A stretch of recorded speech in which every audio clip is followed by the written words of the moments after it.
Well, hello everyone who can definitely hear us all now. What am I talking about? Everything is perfect here.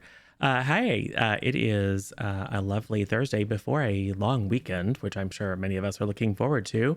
And we are going to kick off that lovely long weekend with a story of friendship and togetherness and redemption and puppies. But before we get into the enjoyment, why don't we introduce the players? Yo, Twi'lek, how about you first?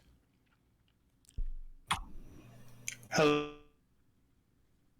I'm Twi'lek, OG Horrocks Hughes, and I am a former major in the army. I am now a party goer. I am a member of a club, and most of my moves are related to speaking to people and levering those resources. Backwin. I'm Backwin. I do Bat stuff and Gwyn stuff, and I'm playing Leonard P. Sullivan, who is the factotum who does whatever Tuff's character says to do. That's all I know. I don't remember anything else. Tuff's your turn. Alright, I am 98 Tough Love, or Tough or Torp or Torpleton, or some other variety of nickname. Also variety streamer on Twitch, play lots of different games. Sometimes I run games like this, but mostly masks.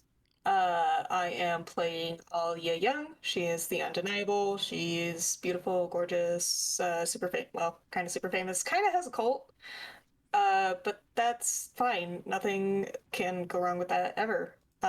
Much like Gertha's character. Yeah, nothing ever goes wrong. I am playing Liam Jagard. I'm Aerithos or Lord Aerithos or Eric. You can find me in chat rooms all over the place. A lot of other channels here on Twitch, but not streaming myself.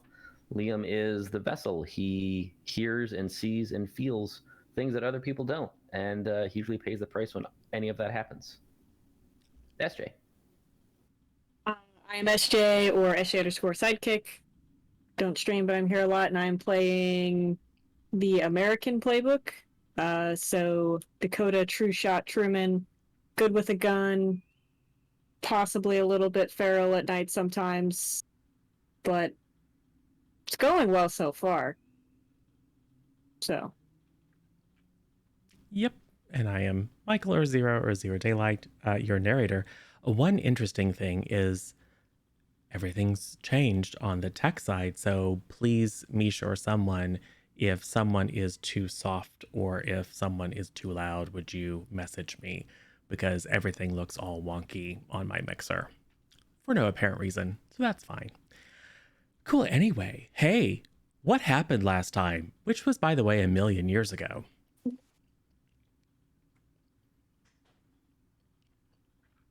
Liam had a ritual to find out what happened at a crime scene we checked out. He found out that there was some weird stuff that happened where everybody kind of randomly burst into flame for no reason. He got out of there alive, but he lost his beloved flask, and he has this really wicked lightning strike scar kind of covering his entire body now. Yes, that's probably all that Liam remembers. There was a car chase. Well, there was an instance where we tried to go to the morgue to go look at the bodies, and we saw some dudes taking the bodies. So Dakota had the bright idea to chase them, jumped on the car until the guy also burst into the weird fire stuff, right? No, he like started screaming, holding his head, and then crashed into the river.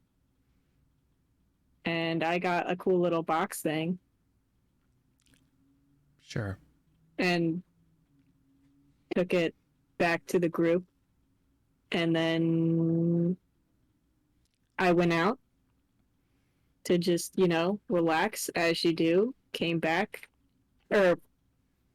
I was out doing things, very innocent things. And then I came across Liam, who had a weird thing in his head and was like beaten to a pulp. Wasn't sure whether to take it out or not. Took it out, and that fixed it. But yeah, I don't know what that was about. Anything anyone wants to add?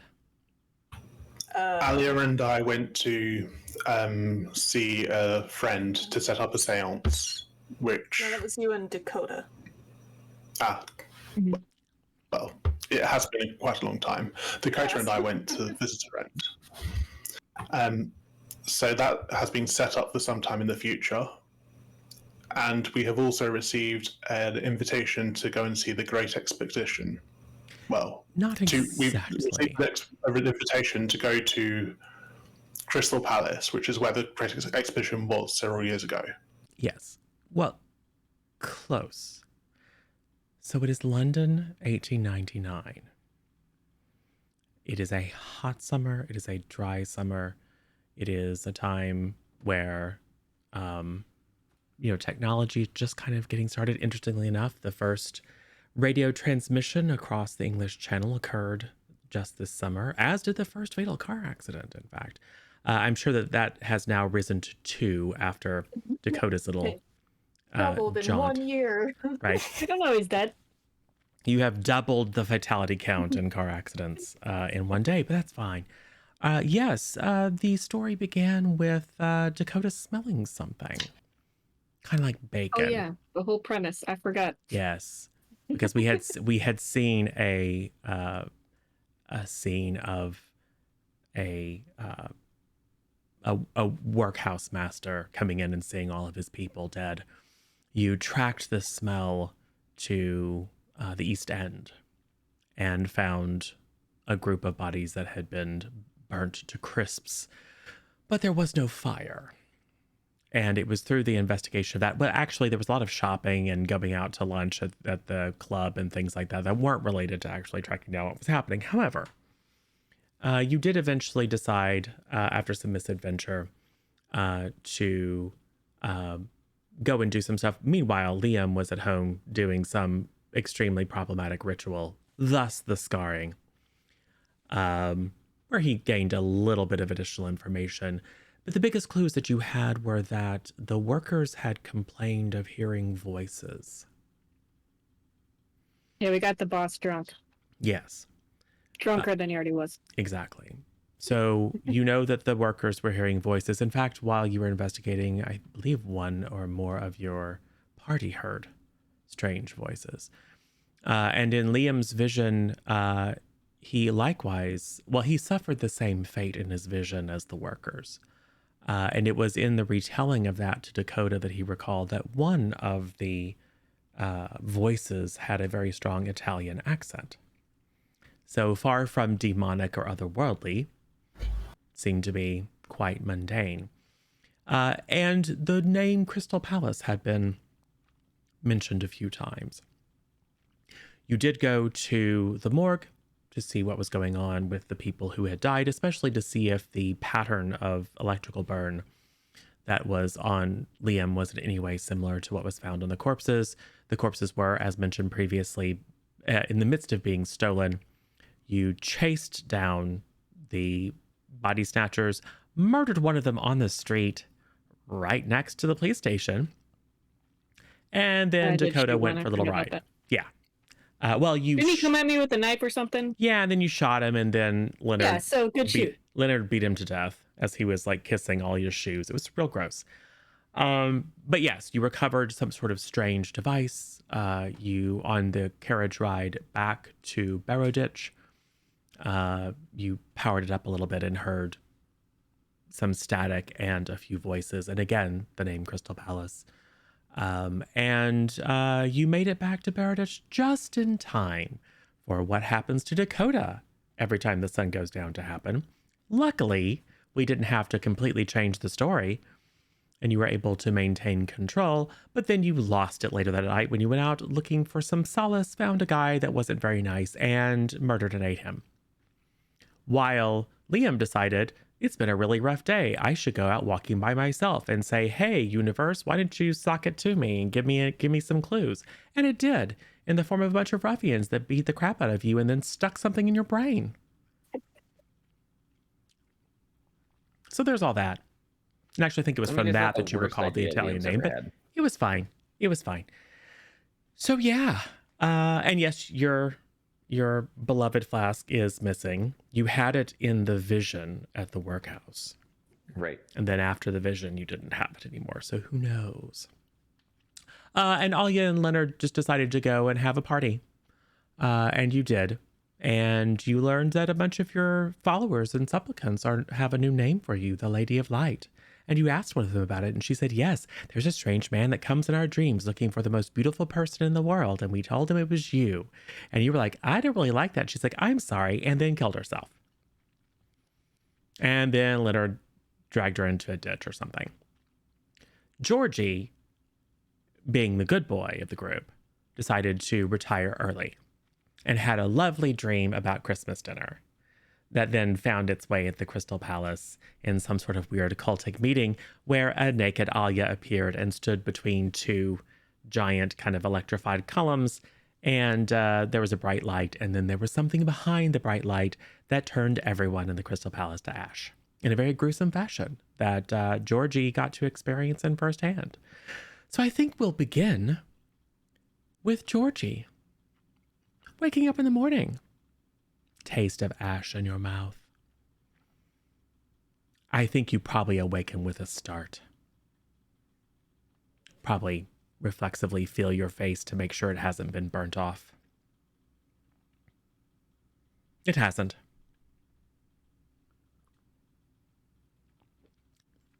What do you do?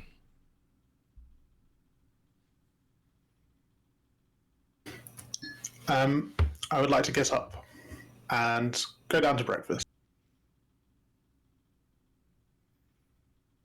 As usual, your part-time help has laid out a decent meal. Enough to keep body and soul together for another day at least.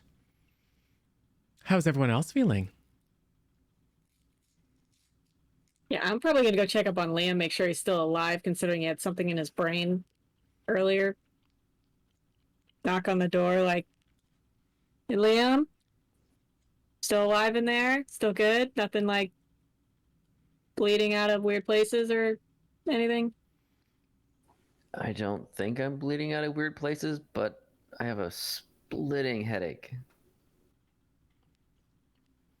Not surprised. You want me to bring you breakfast, or are you good enough to come out, or? Yeah, I'll be down. Just give me a couple minutes. I'm gonna head down to breakfast. All right. Oh yeah, Leonard.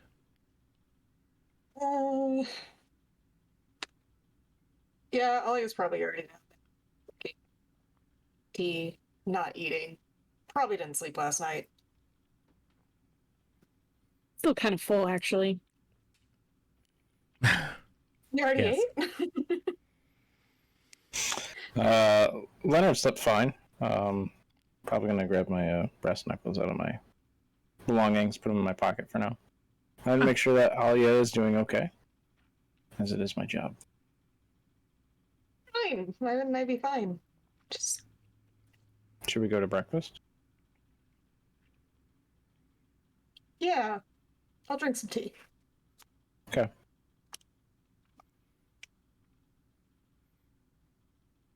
So do you all Liam sit around the stumbles down breakfast after a table? few Go ahead. minutes.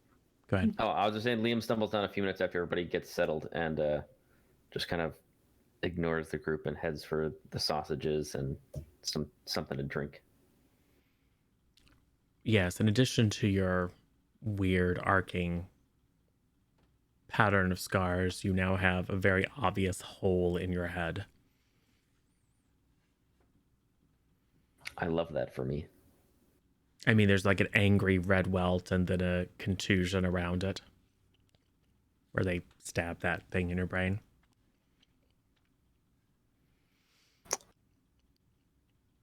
Yeah, Liam gets himself a drink, and if there's any wine or liquor around the breakfast area, he definitely grabs some of that in favor of coffee or anything else. I don't want to pry, Liam, but It's a bug bite. Hell of a bug. that's a rather large I think you bug. might be allergic. Probably an adverse reaction. You should probably stay home all day then. Don't want him scaring people. with his complexion. I mean, I could get a hood or something. Yeah, you should probably cover it up. It's rather unsightly. Sure, Alia has plenty of makeup. That's Alia's makeup. That's not for Liam. It's quite It's a expensive. joke. I mean, I'll just find Silly. a spare blanket or something. I'll just drape it over my head. You won't notice the difference. It's hot out. You're gonna wear a blanket. Shouldn't you Well, at least I don't have a hood or anything. Like, the clothes I'm wearing are what I got. If you've noticed, they're the same things I wore yesterday. Alia doesn't have any Rather like unfortunate. scarves or fancy stuff you could borrow. Mm, Maybe a really big hat you could pull way well, down. I hate for them to be uncomfortable on the wound. I was thinking more like bandages or a raggedy old something that isn't mine. Leonard will go back to his room and fetch some clothes for Liam. Are these fit? Yeah, I think that'll do. Thank you. And a hat. Liam is more thrilled than one would expect at having a hat. Well, you lost yours at a whorehouse a few days ago, right? Maybe. Oh, look at Leo being so charitable. All right. Yeah. Well, the day is yours. Oh, one more thing. I lean over to Liam and take my flask out of the pocket. This is mine. And then I put it in my pocket. Oh, of course. Yeah. What's yours is yours. Mm-hmm.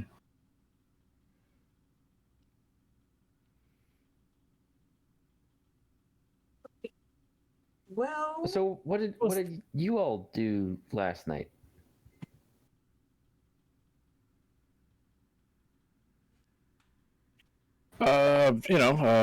For a small walk, checked out the night air, see if it was cooler. That's about it. obviously, I was having a lavish party, and, well, I don't quite remember most of the night. Went to the bar. There's this crazy bar fight. Kind of ruined my clothes, but it's fine. How about you, Liam? I was just going for a walk, and then I don't really remember what happened, but there were a lot of bugs out, so yeah, I mean, something must have bit me and just knocked me out. When I woke up, SJ was standing there. They found me and helped me back. Who's SJ? I'm sorry, Dakota. Close enough. Bug bite must have gave you something. You can't remember names. Yeah, it was a weird night. Yeah.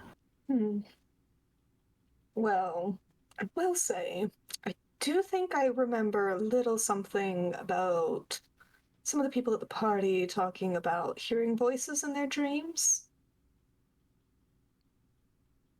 And anybody else? That's not great. I mean, the No. workers heard voices and then they exploded. So Mm-hmm. I heard is it. that what we were gonna do? Paladin Talk to the voice. families? Wasn't that the plan for today? That was a plan. An option. In the absence of other leads. Sounds like a good option. What was in that box? Yeah, what did we do with the box? I mean, you brought it with you. Should we investigate that more? I don't even remember if we opened it. Yes. I think we did. Okay. Yes. It was Somebody clearly damage from you pulling it out of the vehicle and then leaping to escape being ejected off the bridge and into the Thames. But it did have enough spark in it to function momentarily.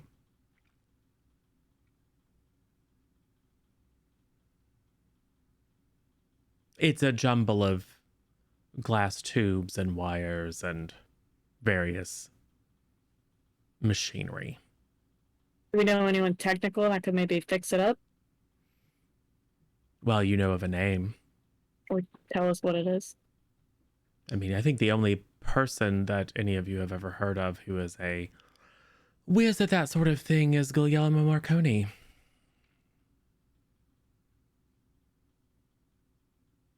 Hmm. I mean, he might have more things on his plate than fixing this device, though. I don't think Mr. Marconi would deign to give me an audience, but somebody with some influence might be able to bend his ear. Yeah, like true. maybe a major or socialite. Well, I suppose I could ask around and see. And Leo, you have all the contact information. Why don't you send out some invitations? Of course, my lady. So you're going to try to get in contact with Guglielmo Marconi and invite him to Baratic? No. I mean, you certainly can. We can, but no. I'll just host at my usual location. Ah, the gallery. Yes. Very well. Just out of curiosity, I think that calls for a move. Yeah. I think it's actually a day move.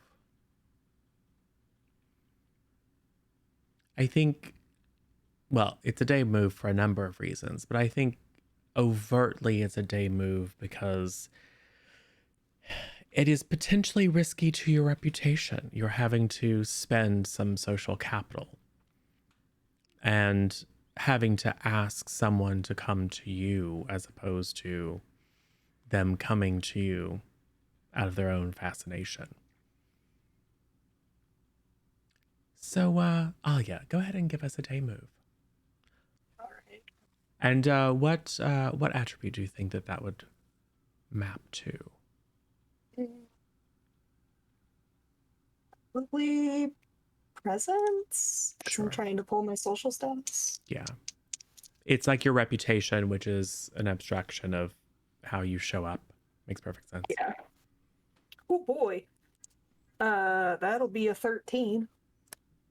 Well, you do what you intend to do. What happens? All right. I will send Leo to get some of my former contacts, like information, and then through the grapevine, I will find somebody who has connections with Malconi and set up a tech expo in the gallery for Ooh. inventors and technologists alike to come and show off their creations. Oh, I like it. So it's sort of an impromptu inventor showcase. Yeah. Excellent. And you receive word that indeed Mr. Marconi is in town. The rumors are that he is preparing for some sort of secret revelation, something sure to delight and intrigue society. And although you are not directly or even particularly indirectly connected, I'm sure in a few minutes of asking around, or for some reason, he seems to respond more quickly and more unreservedly than you might have expected. So yes, the man himself will be at the gallery tonight. What do you do? Also, is Georgie here? they dropped. Okay. I think internet issues. Mm-hmm. Georgie's a bit out of sorts. He had a terrible dream. Well, perhaps he did.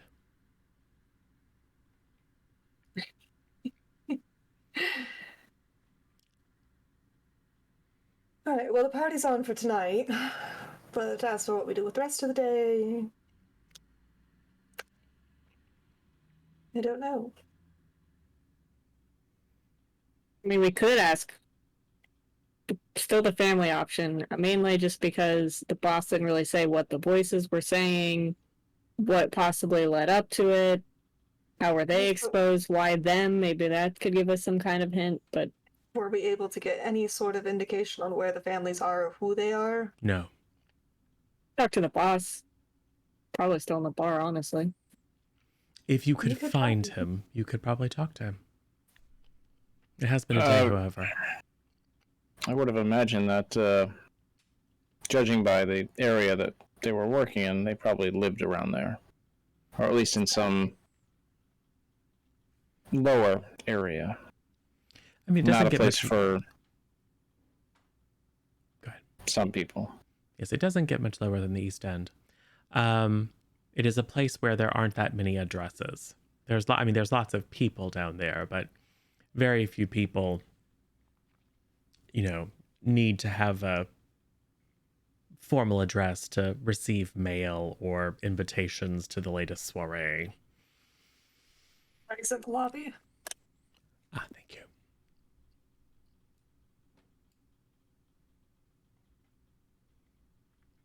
We were just asking after Georgie, in fact. So, but yes, I mean, it's entirely possible. The day and the city are yours until tonight. Well then. Is there any shopping you needed to do, my lady? Oh, naturally, you'll need an entirely new outfit for tonight. Of course. Okay, well, Liam, do you want to check the bar? Yeah, let's check the bar at the very least. I mean, the families can't be that far from the warehouse, right? You can ask around, even if we don't find the boss there, maybe somebody knows the people that died. Yeah. Point us in the right direction. Yeah, it's a logical place to start.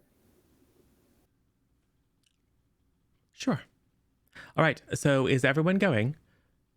Georgie was late for breakfast, which is, I think, probably not entirely common for Georgie, and then was perhaps more quiet than usual during breakfast. So one might inquire if Georgie is feeling quite well. Yeah, you good, Major? A bit of hair of the dog will do me fine. Start late, partying. Oh, you went to bed early. You got back up to party? You went to did you go to Olia's party?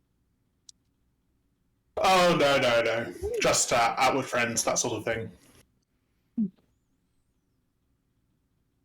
Sometimes the best cure for that is very gently some additional hair of the dog in the morning. So why don't you come with Dakota and I to the bar and follow up on some leads?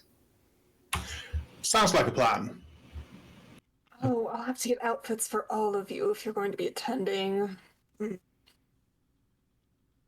well, I'll do that. What's wrong with what I have? You would stick out like a sore thumb. With blood on it. Or as Already much as do. Liam's hole in his head does.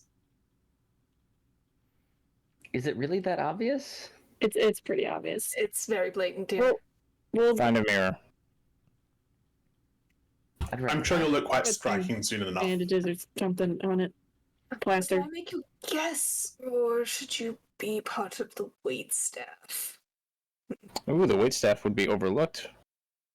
It's true. Of course, Georgie can come as normal. Yes. Thank you. A respected major, naturally. But yes, I think Dakota and Liam would be better off. I did come from a pretty prominent family, you know. Yes, but Did. it's an American family. It's not quite the same. And quite frankly, you're a little rugged around the edges. Say it like it's a That's bad true. thing. Well, I don't No, really it like the just would not colonists. fit well with high society. Dakota, you are very valued here at the house. It's just that broader society doesn't quite value you the same. We think it'd be best if you were a servant. Look, Well, the and- feeling's mutual, man. There's a reason I left. Look at it this way. It'll be easier for you to eavesdrop on conversations because nobody notices the people that are serving them. So just keep an ear out. Me and Georgie will speak with whoever we can, and you and Liam can be the ears along with Leo. Yeah, nobody notices the servants who have giant facial scarring across their entire face. Oh, we'll fix that before you go in. I think we'll figure out something. I think it looks kind of cool. You'll be my charity case for the evening. A poor soul who is struggling on the streets, and I gave you an opportunity. In the cloakroom. Well, the good news is you won't have to worry about people picking up their coats because I don't want to catch the plague. Yeah. Yeah, and I can Okay, go through all well- their pockets. That's Right. great. Oh, at I least you'll think find we have another hat. multiple reasons to go to the bar now. Liam? Yeah, we got at least a couple of reasons. So, where is everyone going? The bar. Everyone. I don't know about Alia. Alia and Solia, I think, are going. Yeah, me and Leo were going shop. shopping to get outfits for the night. All right. Yes. So, Dakota, Georgie, and Liam, you find your way back to the East End. You don't really have the scent to follow today. So I'm going to say that even with Dakota's instincts, it takes you a bit to find yourself, because this place is a warren. So it takes a bit to find yourself back at the crime scene. And to determine which of the ramshackle public houses is the one that you frequented yesterday. It is, as usual, has a number of people in it, many of whom have been drinking since morning. It is not a particularly pleasant place. The Warcast Master is not there, however. Well, a gin all round, I think. Oh. For Sure, everyone or I'm just gonna- for your friends? Oh, just us, just Okay, us. okay. I'm gonna ask the bartender. I think maybe, I don't know. Typically, they know they have a beat on these kind of things, right? Typically, they don't like foreigners or women in public houses who aren't obviously working, if you know what I mean. Great. Liam kind of very quickly comes alongside and says, "Hey, we're just asking. Have you seen him? Does he normally come in early? Do you know what's going on?" The barman will explain in, I'm sure, poetic terms that he sees nothing and knows nothing, that he pours ale and spirits. And that this isn't the type of neighborhood that people are curious about the goings on if they value their life and health. Okay, well, if you value your life and health,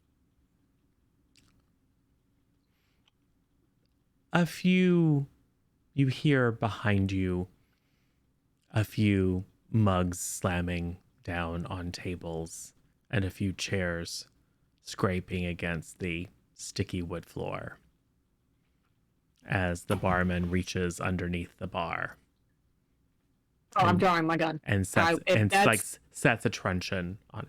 People, this Oh, is London. okay, People don't it's a carry truncheon. guns around except for you. I do. Yes. I was expecting like a shotgun under the bar. No, this is 1899, and it's London. Mhm. Liam takes his Yeah. hat off and sets it down on the bar because he doesn't want the hat to get ruined, but also then showing off the very large scar and hole in his head. Oh no, yeah, the guy, and I will say that the guy backs, because he and kind of like covers his mouth and nose Yeah, I'm because just you gonna look look at the super truncheon and just contagious. say, I've seen bigger. Not impressed. There's probably a Oh. few slightly drunken laughs or guffaws from behind you. Barman, the lady asked you a question. Know your place. Answer her. Something, something, toff, something, something. He goes into whatever native, nearly incomprehensible dialect of English that is just a string of sounds to those who aren't from the area. But you do pick up bloody and buggery and toff in there somewhere. He appears. Damn your eyes. Yes, it's very Shakespearean. I think at this point, he probably is going to take a swing at Georgie. So, yeah, Georgie, I think a day move is required here. What are you concerned will happen if you aren't? I mean, you're a fighting man after all. What's the worst that can happen? I could be knocked unconscious and dream of Alia again, and I don't know what's up with that. This would be pretty embarrassing. Okay. Well, I mean, you have an opportunity you could back down. You always have a chance if, once you realize that there is potential serious consequence to your course of action, you could always change course, or you could keep going how you'd like. Gentlemen, do not back down. Not in public. All right. Go ahead and give it a roll. What attribute do you think makes sense? Vitality, perhaps? Oh, I think it's presence, don't you? Yeah, sure. That would be a 6. Oh. Well, that's not great. We So, have things. do I'm we? just saying a truncheon could be seen as deadly force, which can be matched with lethal force. It's 1899 London. Also, there are witnesses that saw you murder someone on the street yesterday. So, It is 1899 London. if you It's find yourself self-defense. having that conversation, things have gone horribly, horribly wrong. That truncheon is probably a sword stick. It isn't. It probably is filthy, and you make it an infection. Now, to someone's point, we do have a variety of boons if you would like to use one. All it would require is a minor to not have it be a terrible situation. Sure, I'll use a minor boon. All right. I will type it in. All right. So yes, that makes it a 7 to 9. And we have already done the giving you a chance to back out, but you decided not to. So yes, I think he is just going to like basically knock you off your feet. You aren't knocked unconscious. But it's rather humiliating. Any And- blood? Oh, sure. Not a lot. Liam and I are twins then. Right. You both have contusions on the sides of your head. But it just, and I think probably what is most injurious to your pride is that you, like you're standing in a bit of slick floor for where someone had spilled an ale previously. So you kind of stumble. And it just makes you look, well, old. And then you drop to the ground. There's not quite riotous, but there's significant laughter and applause from the collected rabble. Because who doesn't like to see one of the upper crust taken down a peg? Also, Are the there floor is quite any- filthy. Are there any glass bottles or glasses Sure. within? Great. I grab one of those and launch myself over the counter towards the bar guy. Sounds like a day move to me. Now, this I Cool. think is with vitality. 9.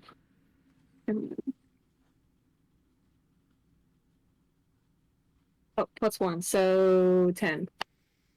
All right. Well, you're gonna do what you intended to do. What happens? I grab the glass, jump over it, pounce on him, and then hold it to his neck, Okay. looking very feral. Yes, I'm sure you do. All right. Cool. Well, Typical man has a big stick, doesn't know how to use it. all right. Well, I think that probably gives pause to many, and you can hear some scuffling from the crowd. Well, I mean, there's like 5 or 6 people, but you can hear some scuffling as people decide that now is a good time to exit because no one wants to be a witness to a murder, apparently, in broad daylight. I mean, it is the West End, but I'm sorry, the East End, but it's not like a place where you typically see people murdered in front of witnesses during the day. So That's a night move. They Yes. should come to America sometime. right, people begin to make themselves scarce. He Started it. he drops the truncheon and raises his hands. Okay, Liam leans now that we're closer and feeling asks again where the workshop owner would be at this hour. He has no idea. He's obviously, he's being very cautious because he doesn't want his jugular slit. But he will just tell you he doesn't know. He legit doesn't pay attention. People just come in and pay. You don't pay attention to your regular customers? No. Who cares? you don't know a single worker's name, family member Why of would the I? group of people that just died. No. Has anyone unusual been in the area? You can crawl your way back up. He starts to say no. And then you see a look of something cross his face. And then he says, no. I poke it just a little bit Yeah. into the skin, just to draw just a dab of, just a dab. There were some strange fellows. Can you be more descriptive? No, Try using some other words. they were clean and well dressed. Cleaner than him? And I point to Georgie. Not so clean now, is he? I'm poking it a little bit harder. I think you owe my esteemed friend, the Major, an apology. He will begrudgingly apologize. You can tell it's extremely heartfelt. Mm-hmm. He's obviously had a change of heart about his feeling for the upper classes. Thank you very much. That was very manly of you to apologize like that.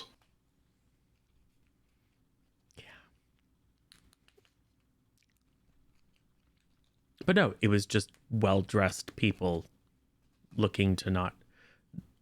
it wasn't so much that they were acting odd. Except that it was 2 men, they were well-dressed, and they were looking around. Did they come by cab? He doesn't know. He just saw, literally just saw them out the window.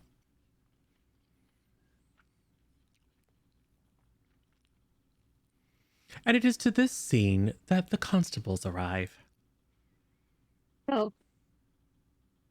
Assume that's a Major Bane. No, it's just a consequence of your choices. Oh, excellent. Liam there goes a up and back he says, door? Constable, I'm so glad you're here. Yes, and Yeah. yes. There is, in fact, a back Oh. door, or a hole in a wall, basically. Yeah, I'll get up off him like, oh, good, the constables are here. This man attacked my friend with a truncheon for asking a question. One of them will come forward and have a pull the barman over, kind of away from you, looking at you very suspiciously. And as soon as they're out of earshot, you can see the barman just getting very animated. If you could read lips, it's something to the effect of these strangers come in here, start asking all kinds of questions, super suspicious like, and then this one attacks me. And then the other guy's like, well, he's got the thing on his head. It's like, yeah, they were all coming at me. I had to defend myself. They're looking at you very suspiciously. Because all they have seen is strangers.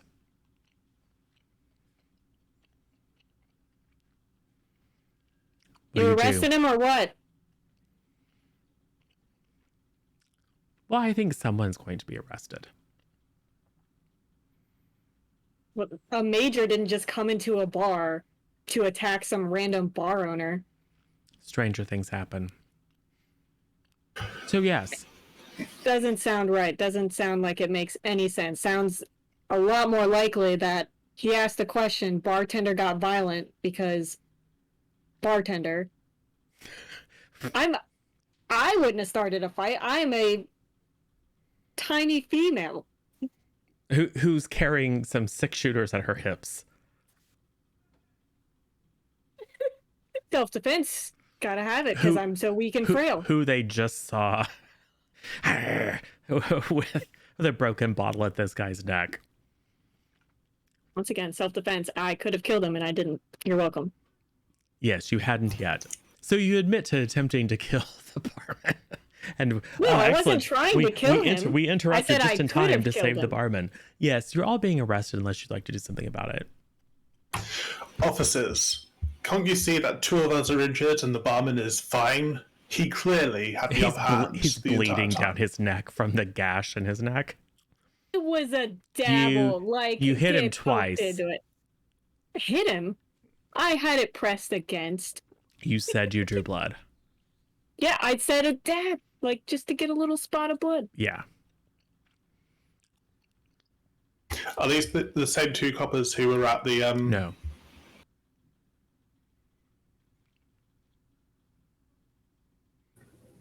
Liam goes up to the officers and says, clearly you know this neighborhood better than this barkeep does.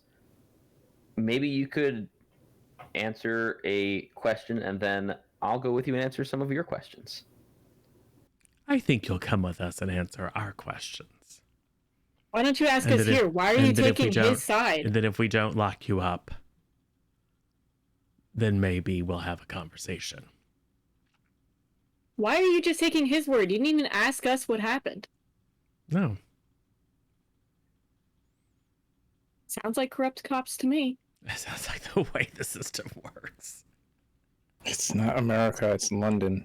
It's 120 years ago. Also, we're out here. It's because they're angry we're doing their jobs. That's why. Sure. Well, yeah, we care more about a whole bunch of bodies that burst into flame in the middle of town. Oh, do you mention that? People died. Yeah, Liam does mention. He just kind of goes off the deep end as if he'd been drinking all morning. We're trying to investigate this, make sure it doesn't happen to anybody again. We get attacked by this idiot bartender, and then the even more incompetent cops come in, immediately take his side, don't even ask us. Great investigative work, by the way. Probably put about the same amount of attention into this as they did to the mass genocide that just happened in the factory. One of the constables will pull one of the other ones over and kind of whisper in his ear, and they'll both look at you guys and, well, we think the captain will want to be speaking to you all.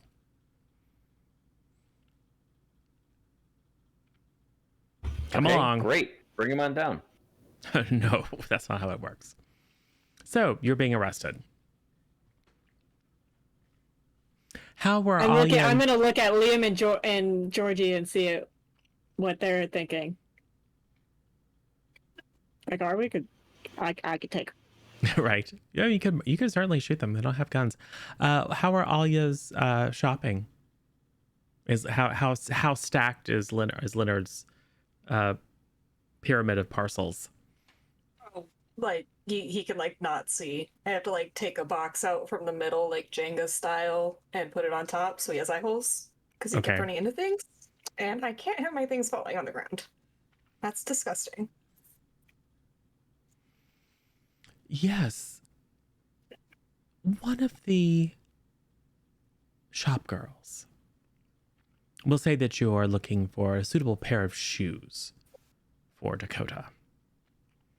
And having to, because that's very tough. First of all, her feet are abnormally large, and Okay. Someone her size. not dainty at all. Yeah. It's ridiculous. Yes. Probably spending that childhood barefoot with a corncob pipe in her mouth, as all Americans do. Unnaturally splayed her feet. So you're having this conversation with one shop girl and another one. There's a few over in the corner who are watching, and one of them, you could swear you hear her say something Lady of Light.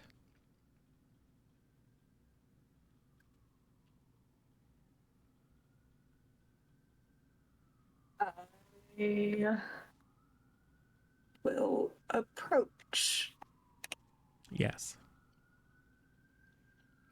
Can I help you, ma'am? Yes, I just. How would she phrase this? I couldn't help but overhear what you were just talking about, and well, I was curious if you had heard about the party tonight. No, ma'am.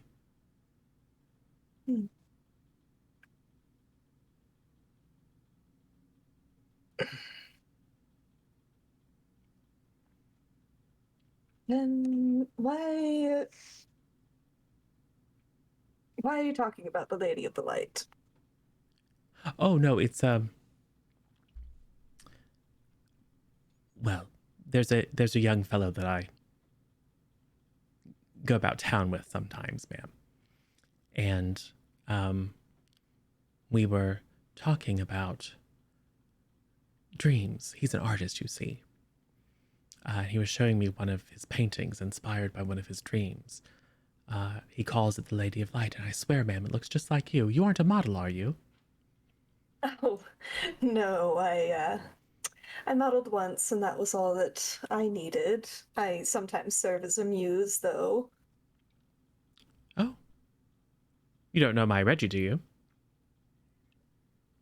I may. Where does he display his work? Oh, he doesn't display his work. She gives you a little bit of background and talks about how wonderfully talented he is, but this is clearly not someone of your caliber or that you would have had any contact with.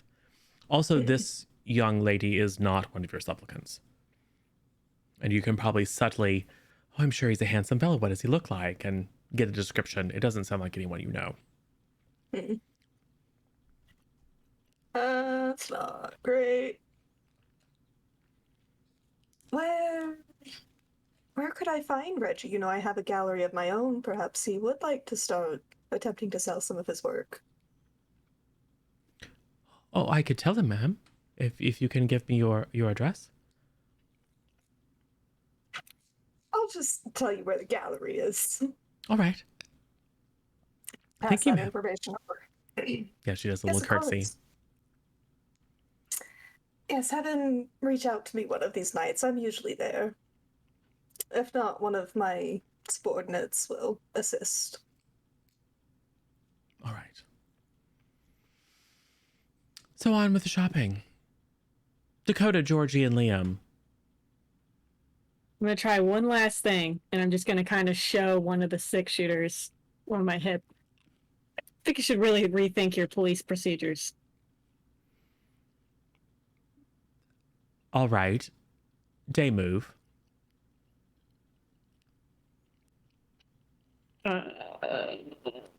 Well, hold on. That's an oh. What? I think with presence. Okay, well, that's an 8. I was hoping you were going to say it was something else so I could get a +1 and then minor boon it, but No, I think I'm going to major bane it. oh, make me reroll. Yeah, take the lower. 7. Okay. Yeah, it's the presence. Yeah. All right. So as this goes through your mind, you realize that if you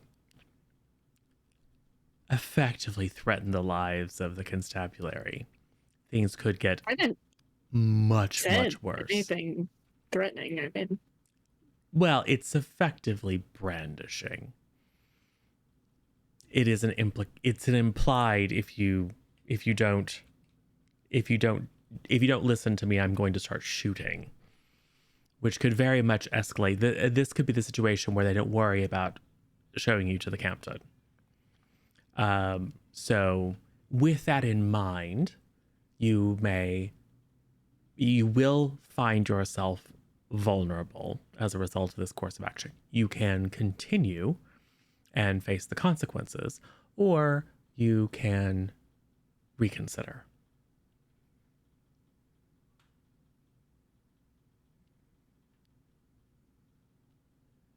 I want them to take my guns. I'm glancing at Georgie and Liam to see what they want to do based on the looks I get from them. When they say they want to take us to talk with the captain, are they looking at escorting us, or are they looking at putting us in ties or cuffs or some other kind of restraint? They just said bring you to see the captain. The captain will want to speak with you. We do outnumber them. They don't have there's actually 3 of them. They don't have whatever you'd have them, irons on them. We outnumber them morally. I mean, I mean, Liam's thinking that if they're basically just like escorting us to talk to the captain has more information that's not the lead we want, but it might be another lead, and we can further press our moral advantage with the captain.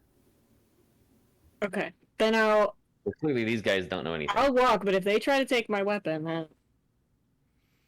Well, I'm right there with you. The good news is, since you decided discretion was the better part of valor and didn't brandish it, they are not compelled to notice it and therefore take it away. Now, if they had walked in and you had a gun pointed at this guy's head, that would be a different situation. But as far as I know, you just attacked him with a broken bottle at like 9 a.m. Sober, in fact, which is not something that they're used to. And you're an American. So yes, they will lead you on a lovely long walk to the local station. I shoot the bird at the bartender as we leave. He is just smiling smugly. Get a bigger truncheon. You clearly need to compensate.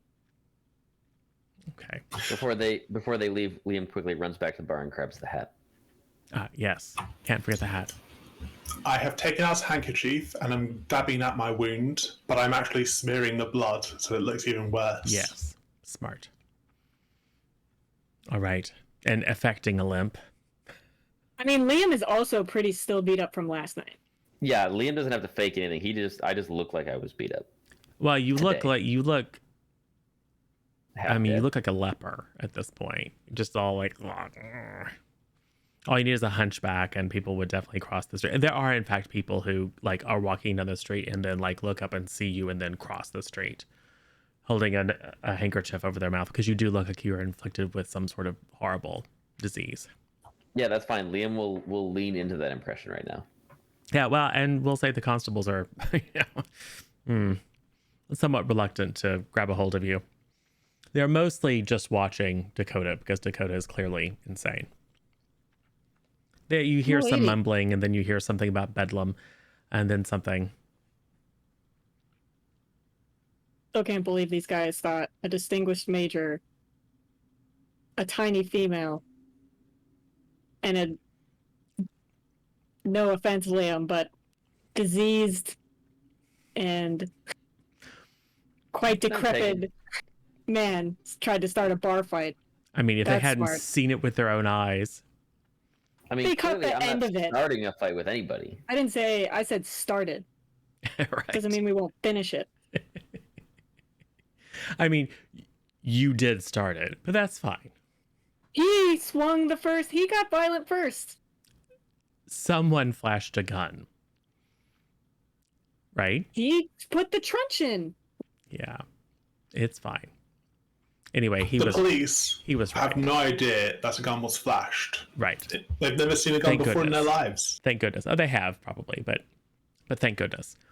And that was reactionary because I thought he was going to pull a shotgun. Yeah, because you're used to the Wild West, apparently. So, yes, it's a good long walk on a nice, hot, sticky day. Things have definitely taken a turn for the not so great. And yes, you were shown into the local station and are sat on a bench close together. This whole place is very grotty and dingy. And you're watched over by a number of policemen who kind of look down their noses at you and can hear some chitter and probably some jokes. And if you're like, what's wrong with that guy? Shouldn't he be at the hospital? Anyway, with a Make morgue. very clear, Georgie, that you're not happy with the way this place is run. Oh no, it's terrible. You there? Police work I've seen. Can you not see my friend here is on death's edge? Get him a doctor, quick! Liam plays into it and makes himself look like he's like half dead. Please get him some water or something. Okay. Yeah.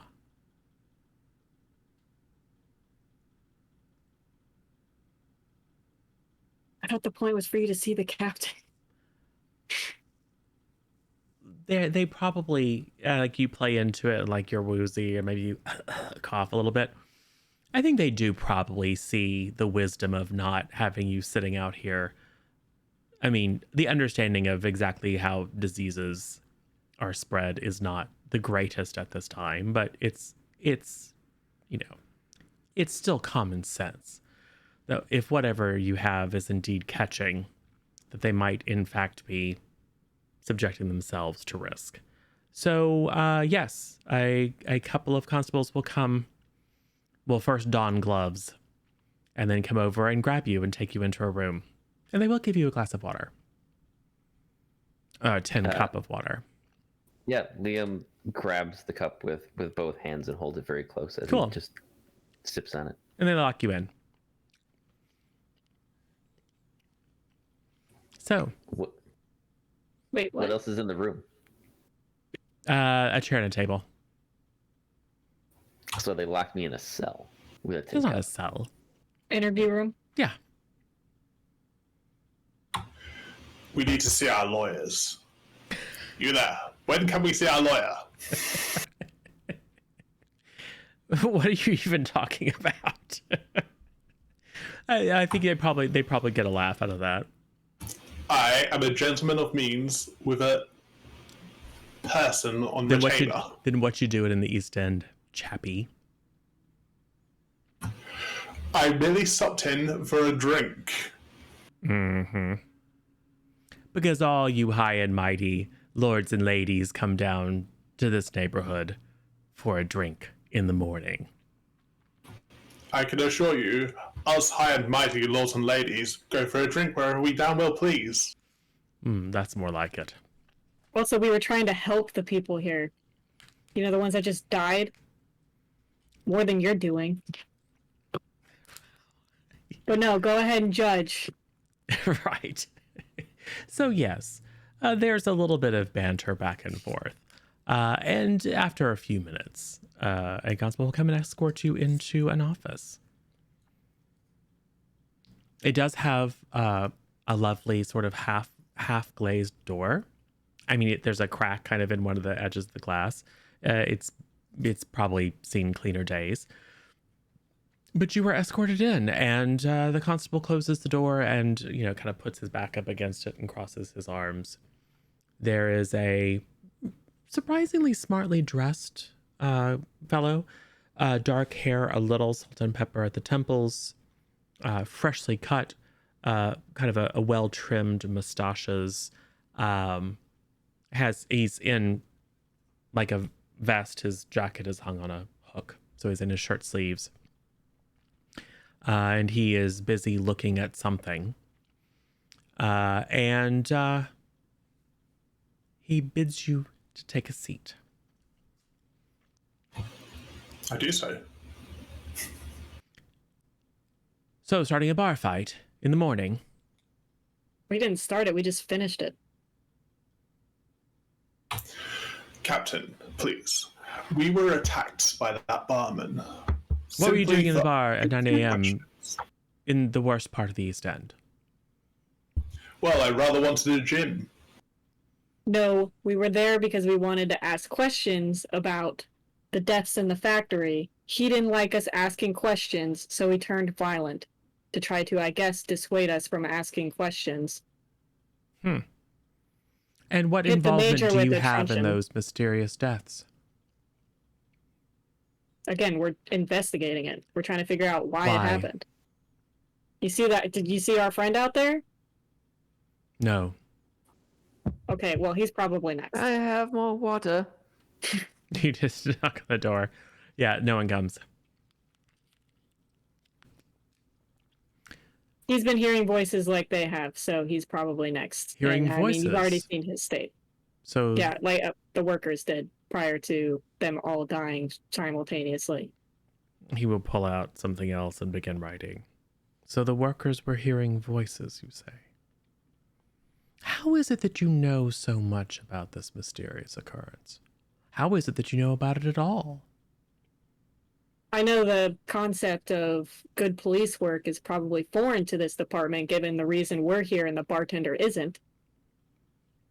But asking around, except, this time we got attacked for it. Why are you asking around about mysterious deaths in the East End? I All of already London is explained asking that about. our friend is hearing the same voices. And how did you know that the We talked people to who... their boss. Yes, and how did you know to talk to him? You can evade all you want. How I'm did sorry, you... How did you we know... do this all the time. How did you We know about the investigate deaths? weird occurrences Why? to figure out why they occurred. Why?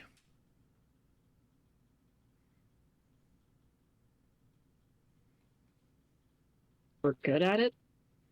Clearly. Better than the local law enforcement. Yes, clearly. Well, that particular case is being handled by Scotland Yard. I do, however, have my own theories.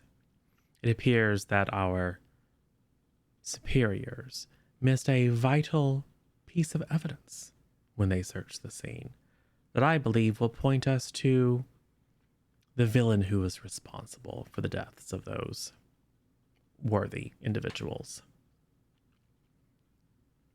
Do share, Captain. Do share. Pulls out an object and sets it down on the table.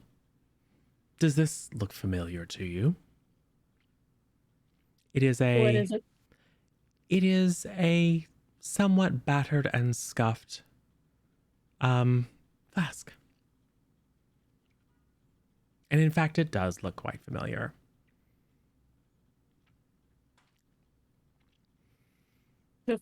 There's a handprint in blood on it. I'm confused. Are you going to elaborate more on it? This was found at the scene. This sort of object doesn't belong to the people who make ropes for a living. I can assure you, Hey, every what is rope it? maker in existence is a drunkard. That may As be much true. as I love the, That may be true, but they're also all guessing game. gamblers and would have long ago wagered away something of this value. I Although love the guessing although game, it but if has you could not get to been the well point. kept, it is of quite high quality. He kind of flips it over, and you can see the sterling mark on the bottom. So, someone who shouldn't have been there was there and found themselves covered in blood. Seems like a likely suspect to me. Liam, is your little trinket engraved or anything, like with your name? It is not. Okay, well, that's a shame. Shame for the captain. It is a shame for the captain, yes. So, as you can see, not all of us are, I forget your colorful American expression, but some of us do take policing very seriously. So, suffice Okay, it but to you say, still haven't told me what the theory is. we have, well, someone clearly murdered them. Someone who doesn't belong in this neighborhood. Someone of means, perhaps, or someone who at least was once of means. Someone who might even have friends. Strangers who inexplicably involve themselves in things that perhaps they shouldn't.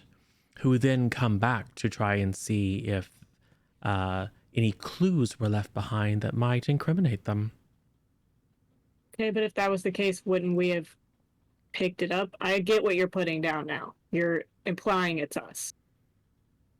Or that you, by your own admission, know more than you should. I'm sorry. I'm not We were quite at following. the scene. I obviously. Why the were you at constable the was scene? At the scene. How did you know Because to be we at the smelled scene? the smell From where did you smell the smell? nearby. Why were you nearby? Why are we not allowed to be nearby? Exactly. Your evasion makes me even more suspicious. I am so confused why this is evading.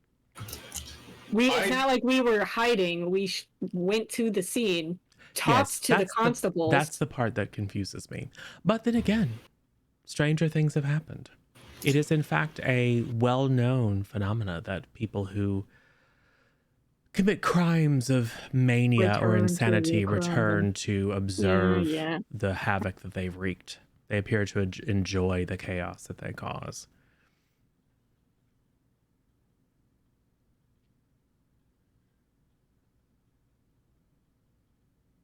Georgie, you were saying?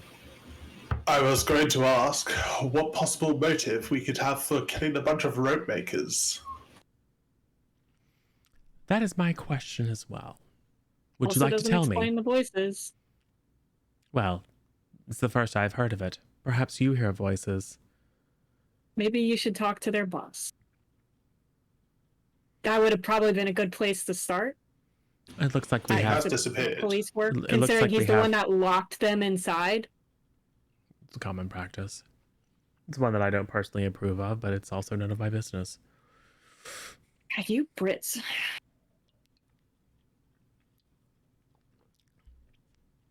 So I assume you're not going to admit to some sort of strange motive for murdering people. I do find it difficult to believe that you had made their acquaintance, or that you are somehow... None of you happens to own a rope factory. Nope, never met them. That's why we were trying to figure out their names. We didn't even know who they were. Well, why don't you just put your names and addresses right here, in case we need to speak to you again? Absolutely. I sign away. God damn it. I was going to put a fake address. He's just going to put the hotel or whatever. Sure. All right. And your compatriot, should we send him to the hospital? Or send him to the nuns, I suppose. I have a private doctor. Just release him into our care and we'll take care of him. Yes, we can.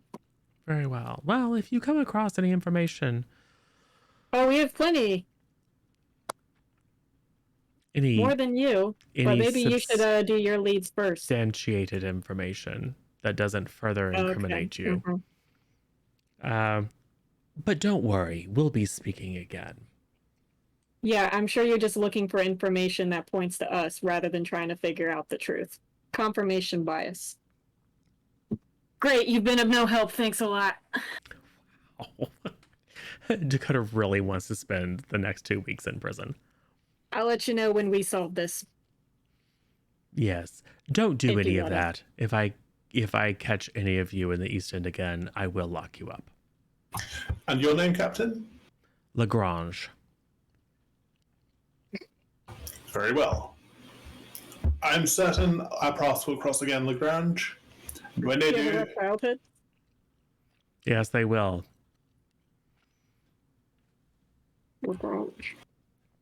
So yes, he will. You will be ejected from the police station. we shall go immediately to one of my contacts. I have somebody who is inside the police. Oh, excellent. You are being followed, by the way. Absolutely.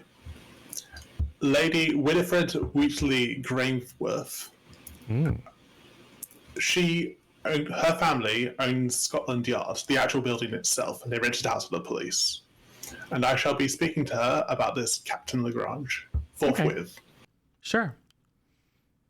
So yes, I think it probably takes a little skip in time for you to make the arrangements and go see her, but we'll pick up with that in a moment. Alia and Leonard, you've done lots and lots of shopping. Yes, we found shoes and waitstaff attire. It's a grand old time. So many boxes. You're such a wonderful What do shopping you partner. Leo. do? What happens now? I believe we should probably take the boxes back and make sure they fit everyone, or at least Dakota's fat feet. Yes, finding shoes for Dakota has been a major headache, but well worth it. Although I paid a bit more than expected, but it was kind of nice. It's weird spending money on things for other people. I don't recommend we do it often. Well, let's head back to the house, see if the others have returned yet from their escapades at the bar. Yes. Leonard. Hmm. You weren't sure you were being followed until you turned onto the street and began to make your way toward Baradich. The well-dressed, somewhat inconspicuous gentleman that always seemed to be, 20 yards away, looking in a window, reading a paper or something, turns down the street as well. You probably have been watching or just kind of surreptitiously checking for the past 5 or 10 minutes. And as you hadn't anticipated, he waits a bit, but then you see him stroll around the corner as if he knows where he's going.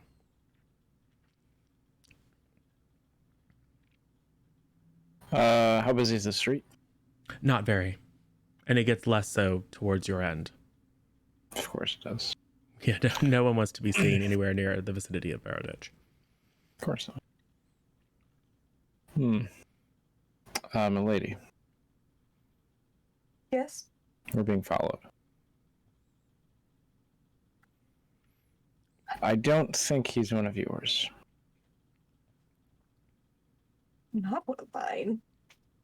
Why would No. he be following us? It's a very good question.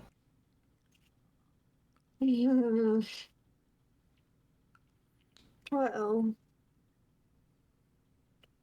what do you think we should do, Leo? Well, I do not want to put these packages on the ground, for the ground is dirty. But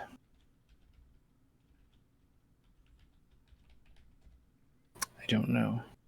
We could invite him closer, and maybe he can carry the packages.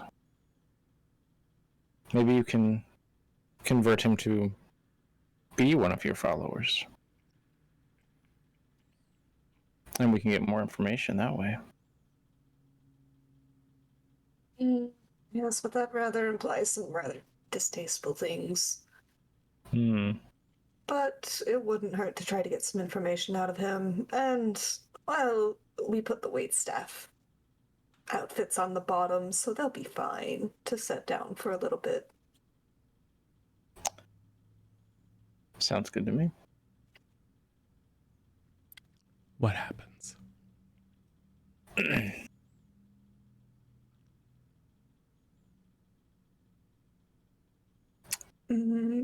Is there like a bench or something nearby? Stone wall, perhaps. Yeah, sure. Okay, let's set the packages down. Okay. How far away is he? 20 yards or so, you said? Yeah, or so. Closing distance? Yes. I'm going to stand there and act like I'm counting to make sure we have everything. And if Milady can just act like you're yelling at me like we might have forgot something at one of the stores. I mean, yeah, obviously. I spent forever finding those shoes. They were so expensive. You've got to be kidding me, Leo. You can't tell me you left them at the shop. Well, I wasn't sure if you were serious about them. I mean, they were the size for a horse, not a person, but then again, Americans and whatnot. They have rather ungainly feet, Leo. We can't blame them for that. They are a little bit brutish after all. He will walk past you. I think minimum appropriate kind of, finger to the brim of the hat. But very much the picture of a gentleman going about his business. Sir, wait, can I bother you for one moment? I was just curious if you'd perhaps seen a dropped package anywhere. I seem to have lost a pair of shoes. He will turn and not really make eye contact, but in a way that I think is probably, it reads as just politeness. And he will say to you, "No, I have not, good day, madam," in a not incredibly strong, but unmistakable Italian accent. And then he picks up his stride a bit. Just gonna kind of look at Leo and be like, eh.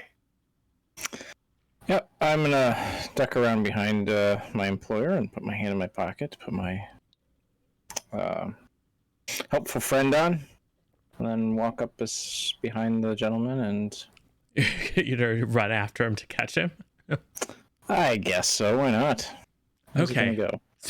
So Leo's just like, all right, puts on That's the knuckle my job. duckers, and then just sprints after this guy. I think this is for sure a day mode, don't you? I guess so. You think vitality? Yeah, this for sure is vitality. 8. Okay.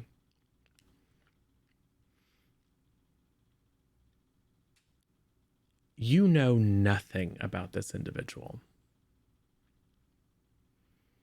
It is entirely possible that this could be an assassin. This could be someone who greatly outclasses you. So so as you approach, you realize that there is potentially serious risk involved of just attacking this individual. You can continue, but it will leave you vulnerable to counterattack. Or you can back down.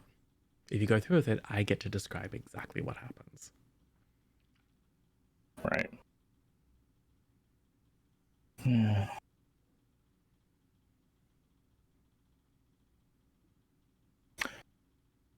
Or you could boon. We got a bunch of those still. It's been resolved. Yeah. I think Leo's gonna let him go. Something about the way, I think what tips you off is that you see him hear you coming, and you see a slight shift in his body posture, but he maintains like moving forward nonchalantly. But something about the way that he prepares gives you a sense that he is perhaps skilled in combat. Yeah. Yep, so I will slow my gait, put my friend away, All right. and make my way back to my employer. Who just saw Sully run after him and then just stop and then turn around. Yeah. Slightly disappointing, but it's fine. At least he's walked past us at this point. I didn't believe you wanted to lose an employee. And I will pick up the packages. Keep an eye out for him in case he does start following us again, but let's go home. I'm slightly exhausted. And Oh, yeah, and course. you're just steps away from Veritage, and so you make your way through the crooked gate. It is as you are closing the door that the camera pans back and can see that same gentleman lean around the corner of one of the nearest houses to mark the decrepit edifice that you call home. So, all right. Well, during all that time, Georgie, I think you found your contact. Absolutely. Lady Probably Winifred. in a tea room or something. I just want to say on the way, I was complaining loud enough that if the guy was following close enough about how it's the worst police work I've seen in my lifetime. Yeah, that's fine. Lady Winifred, I just wanted to drop by and introduce Georgie. my companion. This is Dakota Truman. True Shot, they call her. Oh, Pleasure. She, American. How somebody- charming. I'm going to be sponsoring her to join the club. Oh, a woman in the club. How exciting. Indeed. And, well, I just thought I'd introduce her around to all the members. We've already seen Sir Anthony, and you're here, of course. I just wanted to, introduce you. It's good to have friends, Of course. Well, Dakota, what a lovely name. Is it a family name? Not to my knowledge. How very American. Well, it was a pleasure running into you, Georgie. Oh, one last thing. Yes. We were walking past the crime scene recently, Scotland Yard Oh, how dreadful. crime scene, Ah, when we were interrupted by, a constable, Captain Lagrange. He's well, not that's a with captain, Scotland not a Yard at all. constable. Well, you know how these things are. Yes. He wasn't. He's not a member of Scotland Yard at all. He's just a mere uniformed police officer, and he began. The Yard has actually offered him a position in the past. He turned it down. Well, between you and me, he appeared to be investigating one of their cases, Oh, that's going not behind surprising their at all. backs. It's not surprising at all. He's extremely competent. I assume that the crime was in his. I don't even know why he would stay in that particularly wretched neighborhood, but he appears to view it as some sort of moral duty to protect the downtrodden. Just so you know, when she said competent, Dakota audibly scoffed. Oh, but he is, dear. Could have fooled me. Well, I You suspect he should hear did. his theories. Well, I just wondered if you might have a word with your detective friends in Scotland Yard and let them know that he's. It would be awfully terrible if lines got crossed and there was, That is somebody true. That is true. Yes, and I can think of a few who might want to put him in his place. He does have a tendency to meddle in things that he believes are his purview, but he does get results. I'll have a kind word. Are they the right ones? Yes, in fact. Usually. He has a great if you success ever rate. need anything. He has a great success. He has a great sense for things that are out of place. He has a great facility for knowing when a suspect is not telling the entire truth. He's a bit like a terrier. He can always smell a rat and will climb down any hole to get at it. I'm sure my sense of smell is better than his. Don't even know what that means. But I'm charmed, I'm sure. You always know the most unusual people, Georgie. Oh, Dakota is a true friend.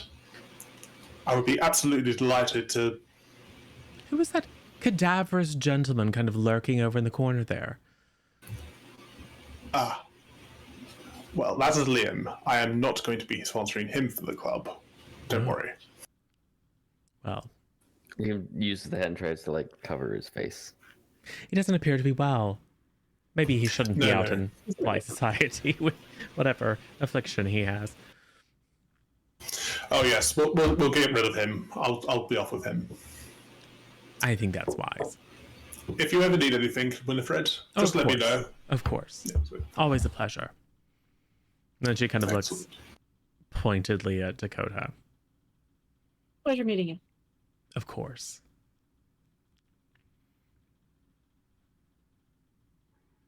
So she'll probably have a word with someone. Back to the house, I think, unless Dakota or Liam wants to go anywhere. I hate high society. I hate low society. Everything sucks. Why did I leave America? Well, because Yeah, you we should couldn't, go to the house because where you we can couldn't talk stay together. because of what you did in Well, America. I mean, look. Details. My name is Dakota now. It's fine. Right, because you were doing a lot of what you did last night all over Boston and everywhere else. You know, wouldn't mind being at the police station that night.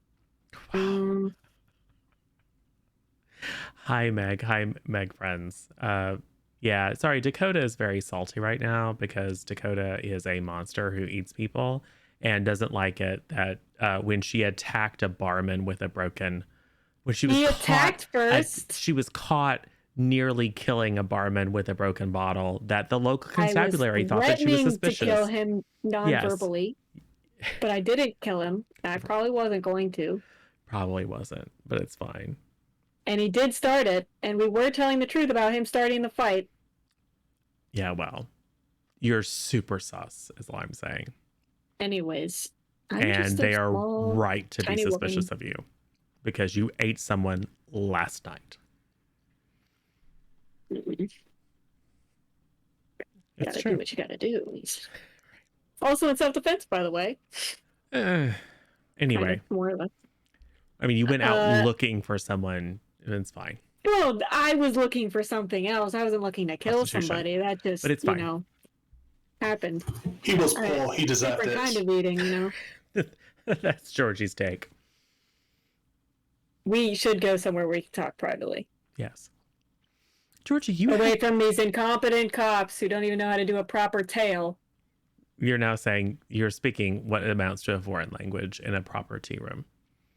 Everyone just I thought we left already. Sure, it's fine. And yes, of course, you are still being followed by a constable who's probably getting a bit footsore at the moment because he's been walking for quite a ways. So where do you go? What do you do? I mean, they know our address anyway. We might as well go back. Okay. So we'll say that you meet back up with Alia and Leonard. Now, Georgie, you were a bit out of sorts this morning. Almost like you were entirely absent. Was it your intent to withhold your dream? In my experience, one doesn't tell a lady that you've dreamt of her naked. Not on the first thing in the morning. That's fair. I'd be really creeped out if some dude was like, I dreamt of you naked last night. Cool, And then bro. you got consumed by light with Eldritch Horror. Hashtag incel pickup lines. Well, I was thinking more of some sort of obviously occult goings on at the Crystal Palace and the creation, the sacrifice to open a door beyond which was some sort of great and terrible being of light that turned everyone to ash part, less the tastefully lit cinematic image of Alia's backside. The dream seemed quite prescient, but I think it might have just been a dream, perhaps. Sure. Georgie probably would think that. Except I don't think it was just a dream. I think that Alia might be holy. Whatever that electricity thing is, though, that might have just been my mind playing games. I did start to suspect that the fire was lightning. What with all the dendric. Holy damned. It's kind of the same thing. I mean, if you want to be one of my worshippers. There's one way to find out. All right, so. Well, so much later than we would have anticipated, Alia and Leonard, Georgie, Dakota, and Liam come walking in. Goodness, what happened with you three? Did you drink or? No, drinking would have been an improvement. Got in a bar fight. I wouldn't even call it a bar fight. It wasn't much of a fight. This idiot bartender didn't like us asking questions. Hit the major with a what, bludgeon, truncheon? Very large club. And so then I obviously got involved, jumped on him, and held a broken glass to his neck. Asked him some questions again. He wasn't very helpful. Constables came in. They thought we started the fight, even though the bartender clearly started it. Why would we start a fight for no reason? Much more likely to think, oh, we didn't like us asking questions. Anyways, the constables took us to the station. We talked to the captain. Captain thinks he's suspicious and thinks we conducted the murders because I guess there's some flask that was there at the scene. And it had a bloody handprint on it, but like... That's the first time Liam heard of that, I think. Yeah, it is. And just because it's high end and because he thinks we have no reason to be investigating, he thinks we're some creepos that returned to the scene of the crime. I don't know. But he refuses to see any other explanation, just like the cops at the bar. They seem to get an idea in their head. They like to, I guess, stick it to you high and mighty types, and they will stick with that confirmation bias until they can get the result that they want to believe. Honestly, the most insulting bit was that he practically accused me of carrying around my own liquor. Well, the audacity! Well, even crazier than that, Dakota, I think I found shoes that will fit you. But, And they're not even cowboy boots. They're actually quite nice. I think... My feet are not that big. I think... Just because I sometimes choose to wear men's sizes shoes. I think both Leonard and Dakota, I think Leonard is, by virtue of his occupation, quite observant because he needs to be. And Dakota, I think, has proven that she is attuned somewhat to and observant of Liam. I think that Liam probably had a visible reaction when the flask was mentioned.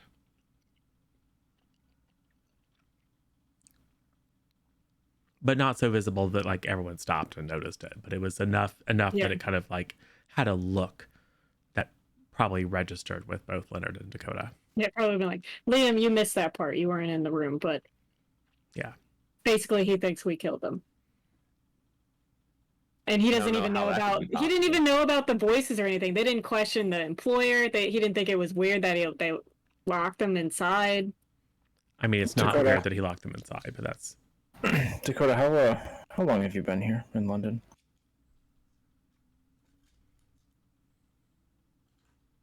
Little bit. Couple months.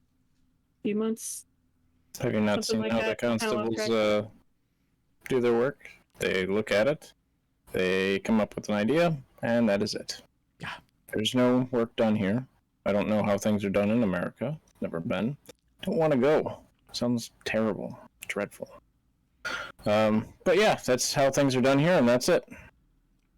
Fortunately, they're But a lot you're- better at police work, which can be a problem for some people. Not me, I'm fine, but I've heard terrible stories about that Western civilization. Yes, the Pinkertons are well known for their rigorous pursuit of truth and justice. I meant the West. there's justice in the American way. But I mean, why didn't you just explain to the captain that none of you drink? Or that That's not the true. fact that you and, at least by Liam's looks, wouldn't be able to have some sort of high-end flask. And once again, I did come from a prominent family. But they don't know that. True. Unless you offered information. Yes, like if you had said, none of us have ever been seen in public with a flask that matches that description. And remember, Dakota and Georgie, you recognized it. Oh. Yeah, it was obvious. Yeah. It was obvious. You've seen it before. It wasn't covered in Just a blood last flask time you is saw a it. flask. Yeah, sure. Liam, we can get you a new flask. It's okay. Wait, it was my flask? Oh, yes. I mean,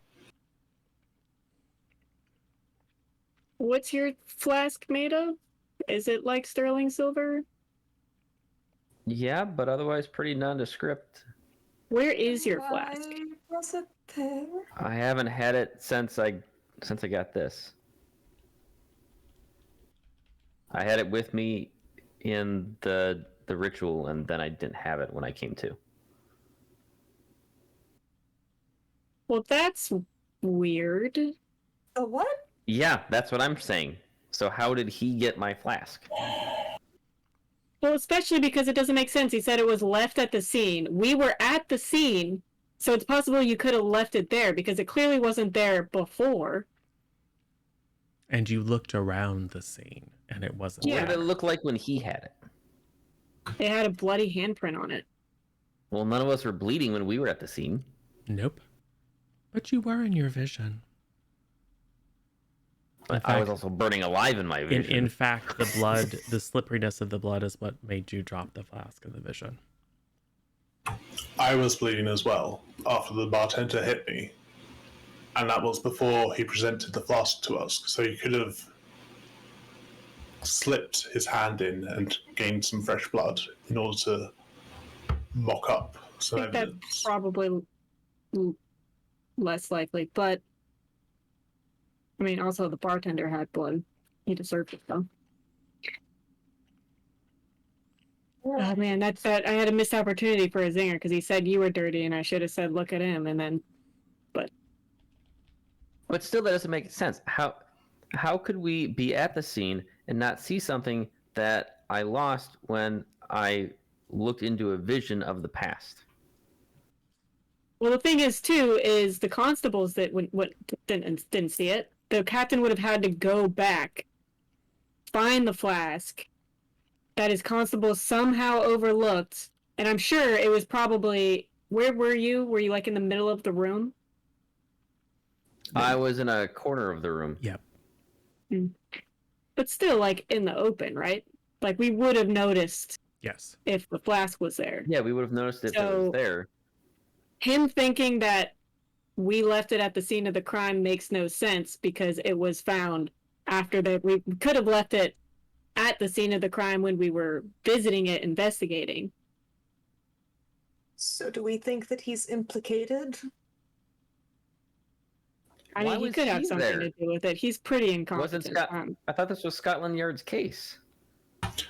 So what would he have Yeah. to gain?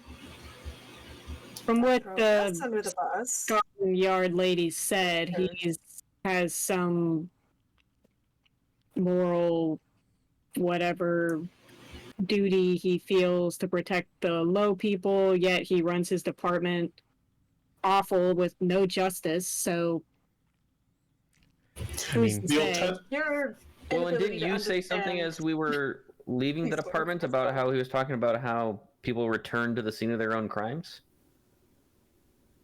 That's true. Could be him returning to the scene of his crime. The alternative to the captain I'm planting not ruling it evidence out. is that the evidence was planted by someone else. In which case, my mind turns towards those thugs who are at the mortuary. Because they were clearly stealing the bodies. Yes, you did not have your flask at that point. Your flask No, I was did not. your flask was gone. You had it before you embarked upon your ritual vision, and then Yeah. when you ended the ritual vision, it was gone. And that was in the morning while everyone else was out. Did you maybe drop it when you got stung by that bug? Didn't have it then. No, I didn't have it then. I had it when I started the ritual because I took a drink and then I performed the ritual, had the vision, and then I woke up from the vision and I didn't have it anymore. So somehow I must have dropped it in the vision, but even that doesn't make sense for how it would disappear. So it teleported to the place during the ritual. Or you were there. You did get scarred all to hell from your experience. I did get scarred all to hell from the experience, yeah. Yeah, but you were there. You would have been there in the past. We would have seen the flask. But he hadn't been there in the past when you were there in the morning. It's weird. Yeah, Dark but then the things move constable in also weird ways. wasn't, and the captain wasn't there in the past when he was there. Unless he literally just went back. Which still makes no sense that it wouldn't have been found earlier. It's possible Georgie. that he just dropped it recently. Major. Yes, Leonard? You guys went to the police station. Did they escort you back? Oh, no. We We got left some it around. bumbling idiot following us. He's not doing a very good job of doing it discreetly, but he's probably outside. I mean, he was in a uniform, so it wasn't like he was literally just like obviously following you. Gotcha. Did anybody notice if he was hanging around outside right now? I take a quick glance out the window. Yeah, for sure. There's a constable across the street looking super bored. Oh, yes, there's one right here. Well, Interesting. Leo and I also had somebody following us earlier. but Constable? I don't believe he was a constable. No, he was Street. What did you two get into then? we went shopping. Shopping.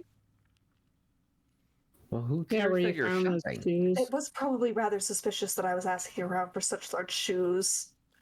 But again, I don't It's believe he not. was a They're not cop. even that big. Liam, let me see your foot. I want to compare. Liam lifts his foot as high in the air as he See? can. Yeah, maybe for a woman, a little bit bigger than average, but like, they're not that big.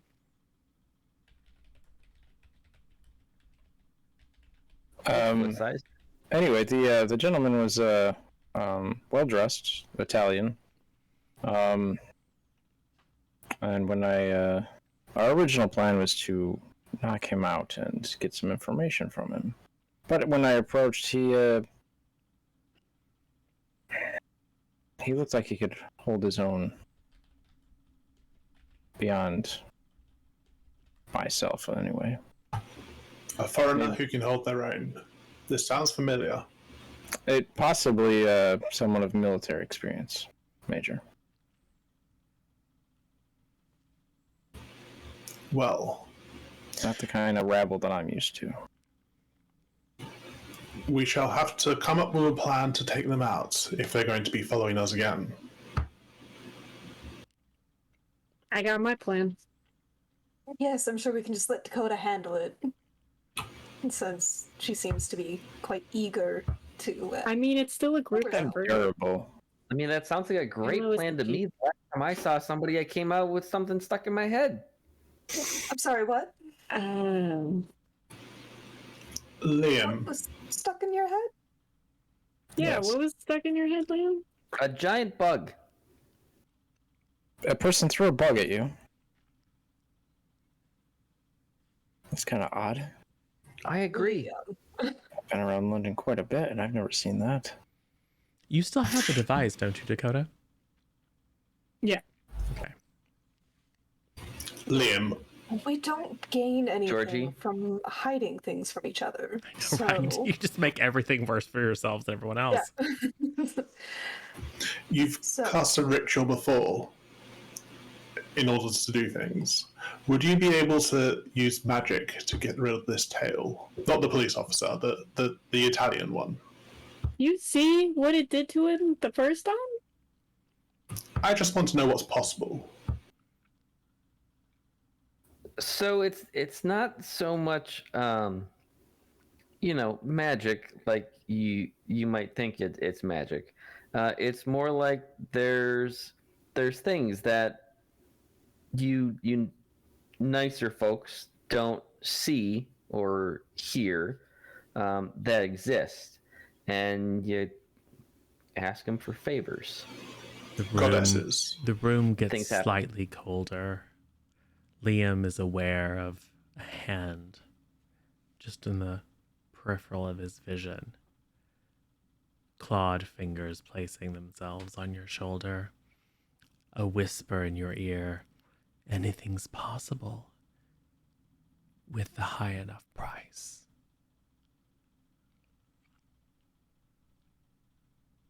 He doesn't have a flask anymore, though. What's more valuable than that? I mean, that's just Liam something that starts- I think everyone probably Liam feels starts a bit of a I chill in the know, room. That was me, the player. Sweating.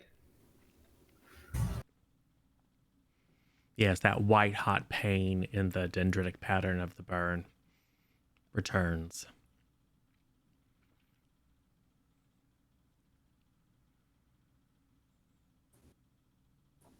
Are you, Georgie? Do you just want the constable to go away? The Italian. I think we should deal with them. They're clearly the wrong sort. I think we don't need Liam to do anything crazy for that. Do you have another plan, Dakota? How to deal with this Italian? I don't know believe they're on about her plans so hips. much as, just reactions, but Is there a room in this house where we could store a captive? Yes. Basement. Yes. Leo knows all the best places to store. Things. I have plenty Human-shaped of things objects. to restrain them with. Yes, of course. Perhaps Alia could distract him. No. Wait, we tried that. That didn't work. Maybe I Maybe. could distract him.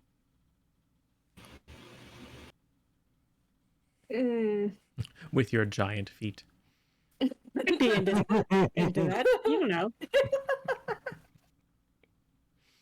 Ask him for some nice Italian shoe designs or something. Oh, there you go. That might be out of your class. If the All right, policeman is, let's calm down with the foot digs and the class digs. All right. if the policeman is still outside, then we, in order to capture the Italian, we would have to distract the policeman too. And you He was don't you, following you you through. didn't see the The Italian gentleman Italian's not outside. here though, right? Yeah. You What? don't know where he is. I don't even know what he looks like. He's Italian. He looks Italian. Sure. Give Well dressed. a Right. description. Yes. Is it possible he could be at the party? he was that he was a Alia planning? well-dressed gentleman.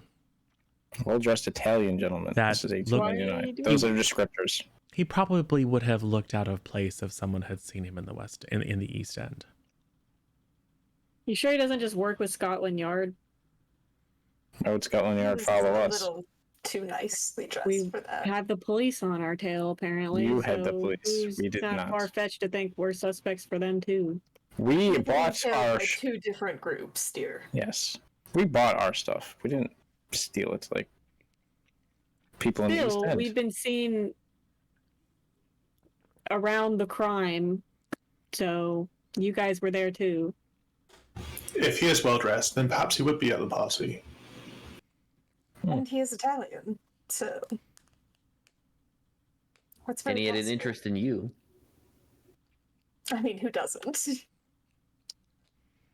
Are you sure this isn't just like a stalker situation? Pretty sure. Yes, I'm quite familiar with my regulars. Also, what time is it? Oh, it's getting to be late afternoon. Hungry? Well, we skipped lunch. Yes, we should definitely have some Yes, we lunch. should eat and discuss more, since I'm Figure out our rather next curious step. if we're all being forthright with the information we discovered. Yeah, You kind of have give a a look party to at plan look for, to Liam. Alia. Yes, she does. Definitely not me. Somebody else to do that. The great man himself will obviously be there, apparently. So you might want to ensure that you make a good impression, since he is not Wait, is currently the one of your party followers. tonight? Yeah. Oh. Hope I make that roll. Please don't ruin the clothes. So, you have an early supper. Yes. I pull Liam aside before supper while we're cleaning up. I also pulled Leo aside. Okay. Because, like, just so you know, the bug story is kind of reflex, just to cover for you. I didn't know what you wanted to tell them, not to tell them. That's your stuff to tell. A little weird. If you want to tell them, you can. I mean, was all I'd be reflex able to at tell him the is that I time. got mugged. You're the one who pulled the thing out of my head. True. But, I mean, you know something was in your head and that you got mugged. Yeah, I know I got mugged. You said I was You're- speaking Latin or something. Yeah, you were, like, speaking in tongues or something. Yeah, Latin, weird stuff that I didn't really I understand. mean, arguably, I think you have a better idea of what that happened to me than I do. Yeah, but it happened to you, so it's really your deal. If you want to tell them, we can bring the device and see. I just don't want you to think I don't want to tell them at all. It's just in case. I'm used to, like, just reflexively covering. No, I get that. Just do me a favor. Don't let anybody put the thing back in my head. No, that's fair. I wasn't planning on it. It's reasonable. Just a thing. Thanks. Yeah. Who has the box? Probably you. It was in the valise that you had. Okay. Might bring all the stuff to dinner, put it on the table, compare. Perfect. So while that's happening, Alia and Leonard.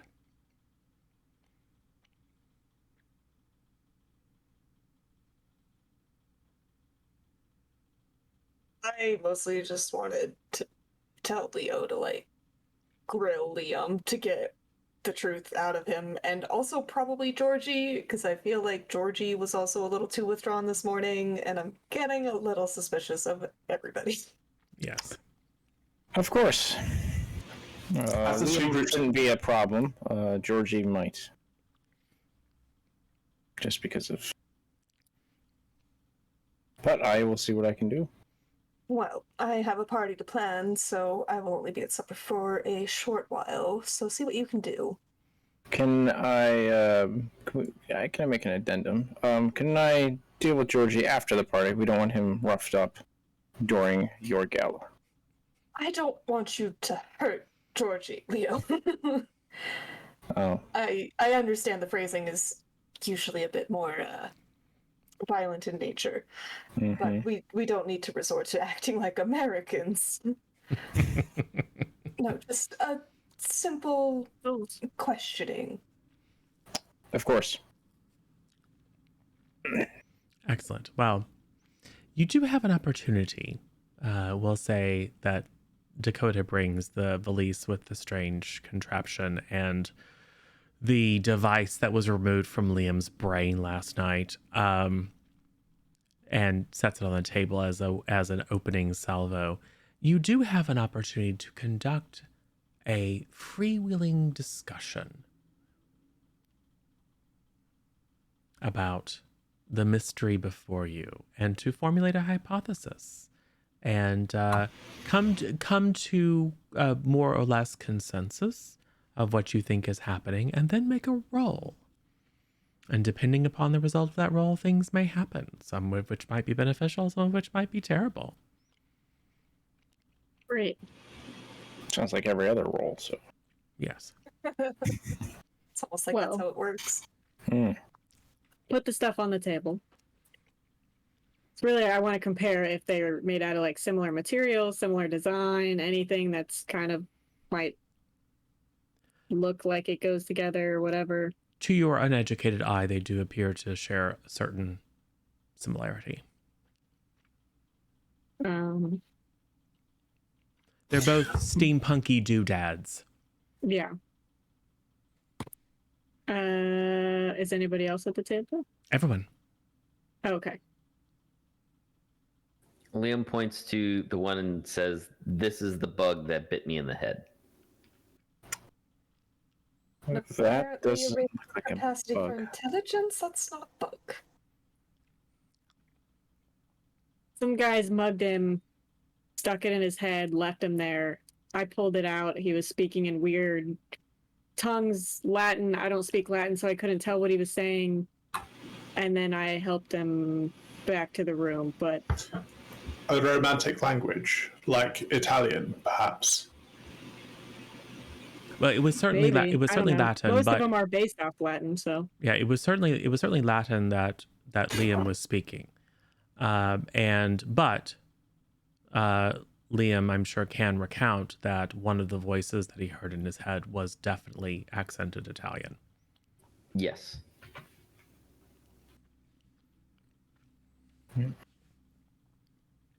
So we've got these things. I don't understand what they are, what they're meant for, how they were made, who they were made by.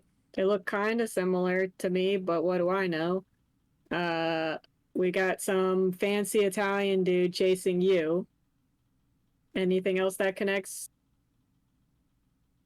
Well, I think it might be a safe assumption to say that Marconi has some sort of hand in this.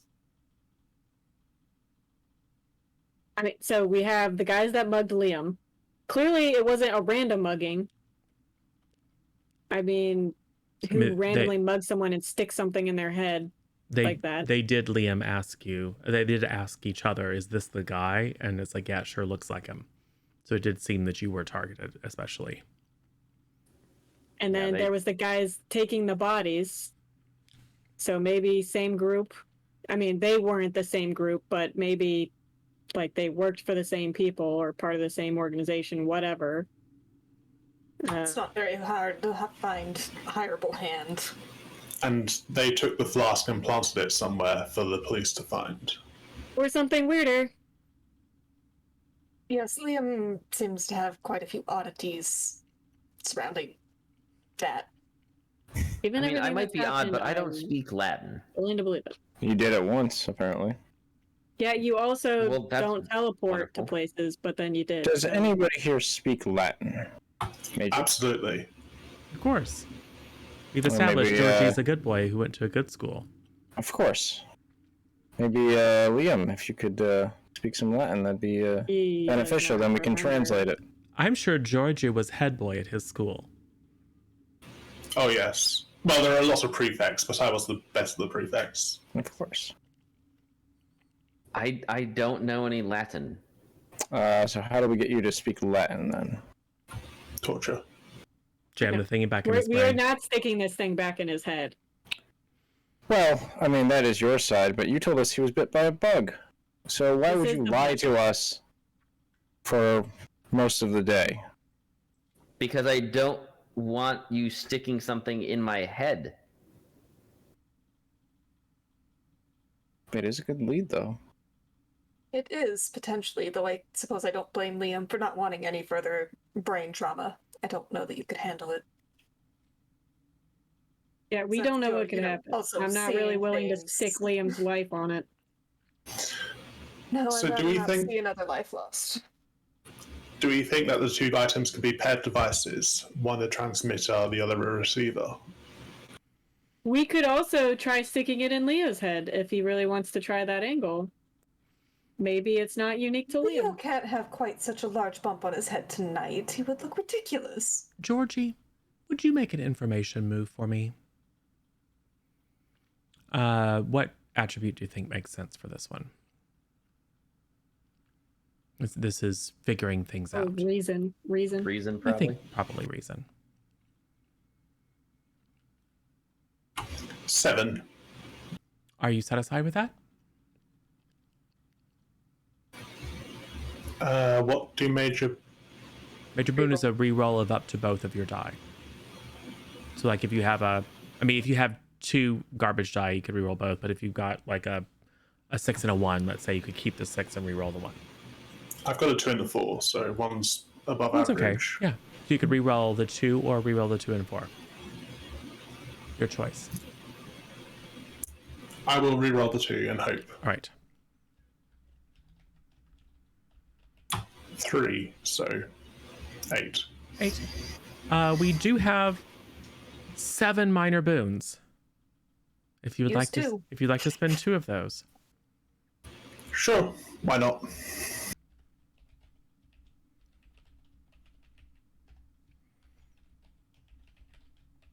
I don't remember the syntax for using more. There's syntax now to use multiples at a time. I don't remember what it is.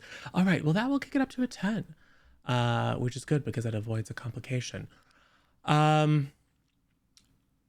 You, because of your interest, I think we established in the fiction that you had more than, you were at least somewhat aware of Marconi's work, and particularly because the military applications and benefits, I think, were quite obvious to you. So you perhaps have either previously or in the intervening day done a bit of reading.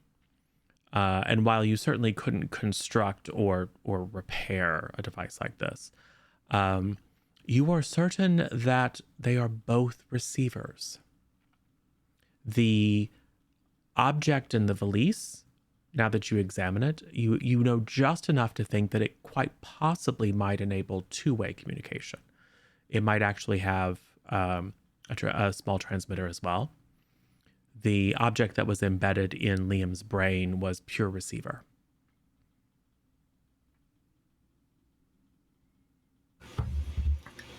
So, both of these devices are receivers of radio waves, which of course you all know about Marconi and his discoveries.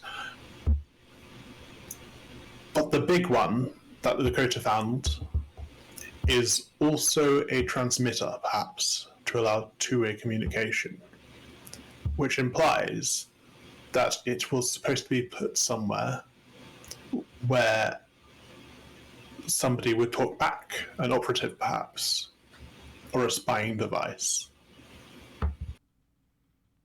And I think with Why that, would they leave it in their head though, and just like leave him there? no, the device in the valise was for two-way communication. It was in the possession. Not the one in the head. Okay. That was a pure receiver. And now that you make that connection, the words as you kind of pulled it out of the valise in the cab, and you heard that voice that was asking questions, it was like some static something accomplished. It did sound almost like someone was reaching out to an operative to check on the status of some mission.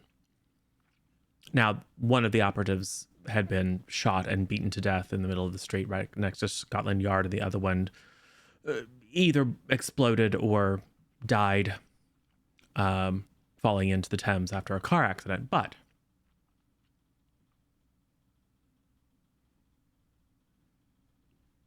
it does make sense. What's the value in a receiver stuck into someone's skull, though? Weapon of With opportunity. making you forget things and making you speak in Latin, I'm assuming that it was to completely disable you and potentially turn you into some sort of puppet. Or Yeah, a they weapon probably of should have opportunity. stuck around and made sure the whole process happened, though. Probably, luckily, Yeah, if they wanted me as a came puppet, along. why would I they guess that leave was me there? chance. Who's to say that it wasn't just to be a threat to the rest of us? Who's to say that their whatever they meant to do wasn't actually accomplished? I don't think it would have been a threat because this is a secret technology. It's in all the newspapers, but nobody knows that Marconi is doing anything in London. If it was a open-handed threat, they would have sent somebody with a gun, perhaps, rather than waste their knowledge that they have radio wave technology. Maybe. So, you don't necessarily have to have all the answers, but what do we think? What is our consensus about the mystery? You can focus in on who's responsible. You can focus in on what their goal is, which I don't think anyone but Georgie has any information about. Or you can combine them. You can basically just come to a consensus about what you think is true.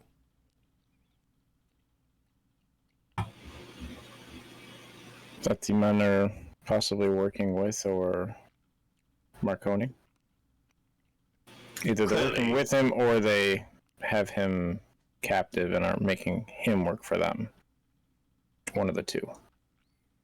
And the transmitters have to somehow be tied to a device that then burns or incinerates people, but somehow ignores other flammable material.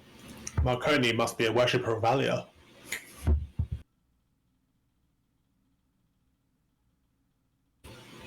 It's possible.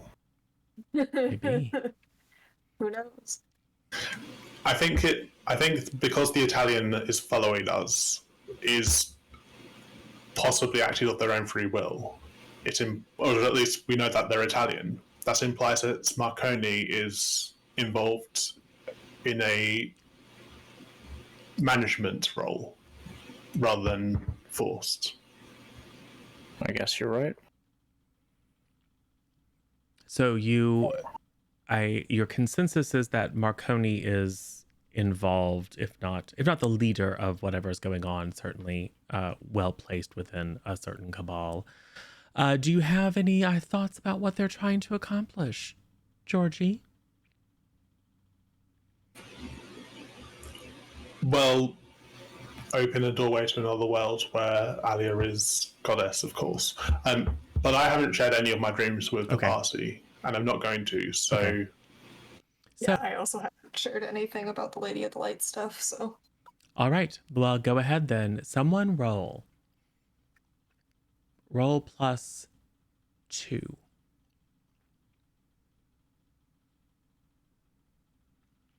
I think Georgie should. Before you roll, because the players may not remember, there were many clues last time about the Crystal Palace, and we did cover it in the recap. So, would you like to work? How would you try to work that into your hypothesis? You don't have to, but that will mean that you will roll +3.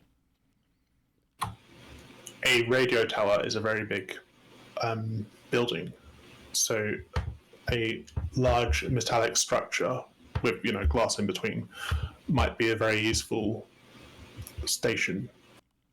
Transmitter of sorts, yes. All right. It'd also be easier to hide if the transmitter is like either built into that structure or just placed around it because you've got so much other steel. Yes. So Guglielmo Marconi is up to no good. Whether he is the leader or not is unknown, but he is clearly implicated, and he is somehow using the Crystal Palace to further mechanically or technologically to further his dastardly plans, is the hypothesis. All right, roll +3, someone. Tough.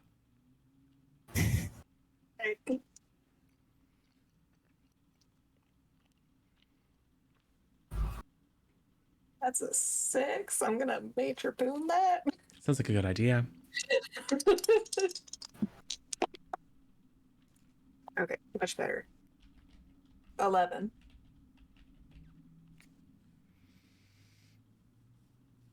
Would you like to spend a minor boon to make it a 12+?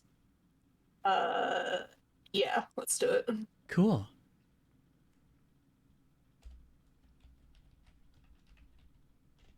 Cool. So what are you going to do about it?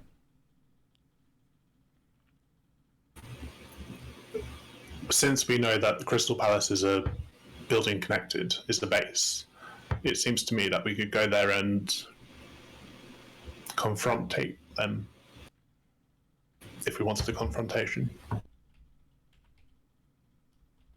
Don't we already have a confrontation? We do already have a planned meeting in a place that is a bit more familiar, rather than going into unknown territory. Yes. The party is a better plan. Yes.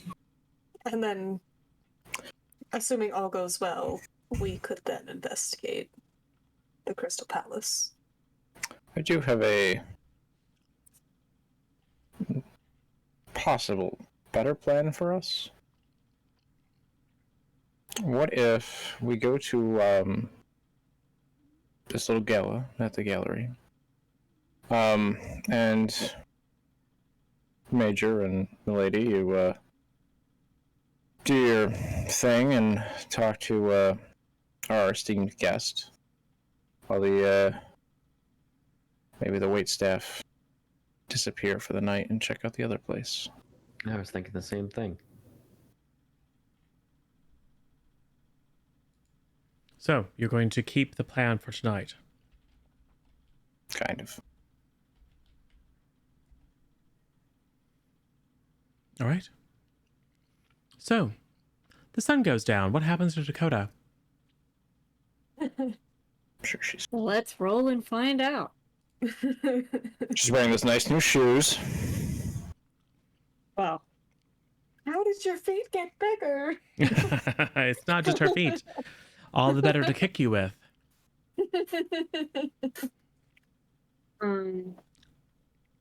So remember how I did that thing where I could get an advantage for the next night, but I didn't take it? Yeah. Regretting that choice. Maybe should have taken it. How many major boons do we have? Tons. How many do you need? I mean, with a major, hopefully one. Yeah, that's hopeful, but big feet. One for each foot. So what are you looking at there, I can Dakota? do composure. Right now, a +1 vitality is a 6. That's not great. No?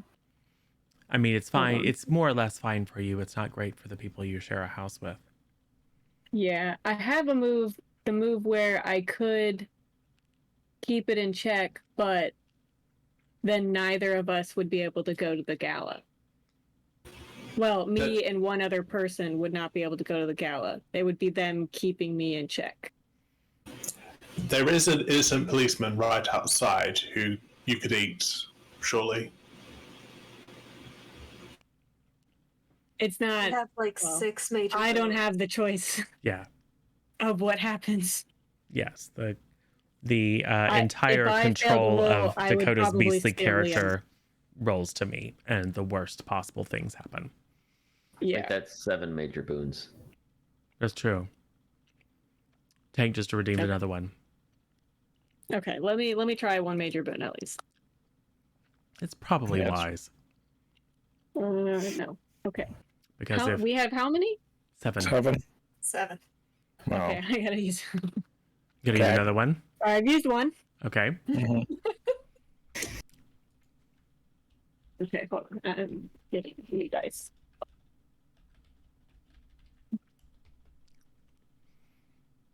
Okay. This is your second. I've Yeah? used 2. This is 3. All right. Maybe it's fate. This is going We're well. all just supposed to die right here. We won't need any in the confrontation. I've switched no. dice.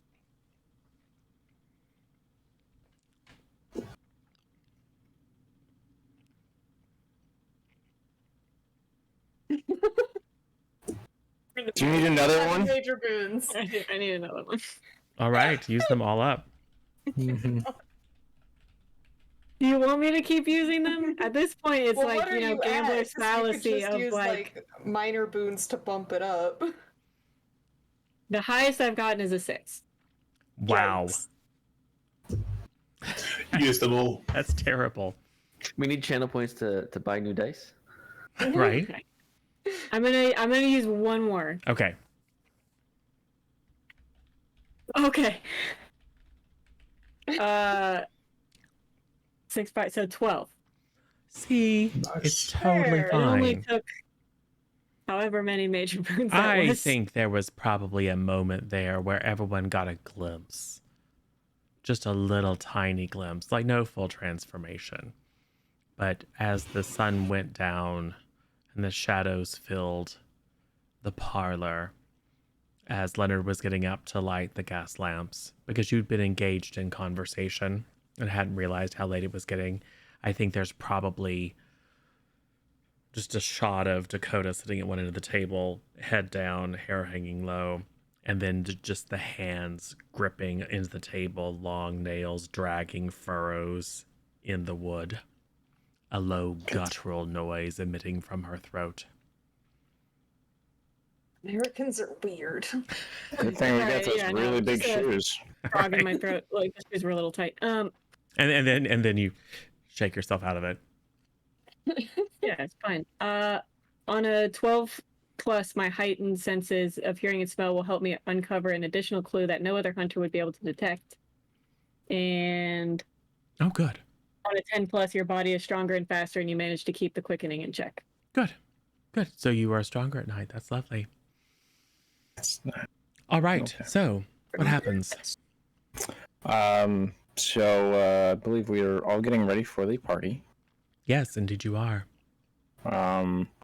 Leonard would take the time to go see everyone but Alia, because she can take care of herself. All right. I do need to talk with everyone. Oh. Well, have at it. Not together, obviously, all apart. So first, Georgie. I am cleaning myself up of blood when Leonard comes to see me. Major. Leonard, good to see you. How is that that gash on your head? Well, as a head wound, they bleed a lot. I saw quite a few of them in Sudan, but you know, we soldier on. Right. It's looking better. You seemed quite out of it this morning. Yes. I had the strangest dream. Oh yes. It was... I think there might be something odd about Alia. Something. Like I what? think... You mustn't tell anyone about this. Of course not. Just between you and me. I think she might be divine. Divine. That's a new one. I've never heard that. But what happened in this dream? Oh. Well, it started off normally. I was having dinner with my family, and, well, I always dream about food. And, well, I walked through to another room, and I was in the Crystal Palace. There were great steel girders and glass in between them, and there were these machines, large and terrifying machines. There was electricity arcing everywhere. It was like a thunderstorm, but supernatural. And I saw Alia there. And I saw a door open, a door to heaven. And there was such power. And she walked through this doorway. And that's when I woke up. That is quite the dream. But it wasn't a dream, I don't think. I've been... All day I've had this sensation every time I've looked at her. I think it's real. Okay. Well. You are a gentleman, so I know you can keep yourself in check. Oh, of course, of course. as I have to do my job around Miss Young. Of course. But I will keep this secret. Thank you, Major. Now we have to go have harder conversations. See you soon. Yes. And I will go off to see Dakota.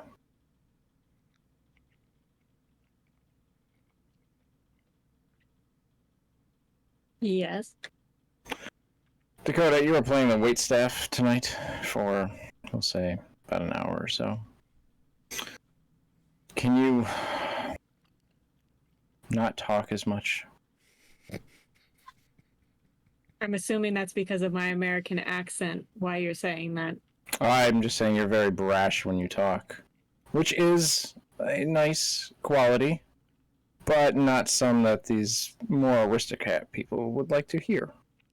I get it. If I'm playing a server, it doesn't match up. Exactly. I also need your guns. Absolutely not. I will give them back to you after the hour that we're there, because you have to go off to the Crystal Palace. Guns cannot be on a server, and you know that. Okay, but what if they didn't know they were on a server? They're gonna know. How would they know? They will look you over once as they are entering, and that is it. But they will know. I am a bodyguard, for better or worse. So me having guns, not a problem. They can't check everywhere. I could totally hide a gun. Not on wait staff attire. Maybe if we were in What is America. this waitstaff attire? That's The what guns we are put big, you. but the shoes are bigger. That's what the big shoes are for.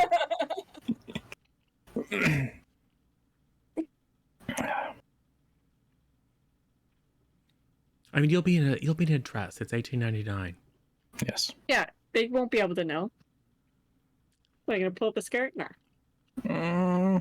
Depends on the aristocrat.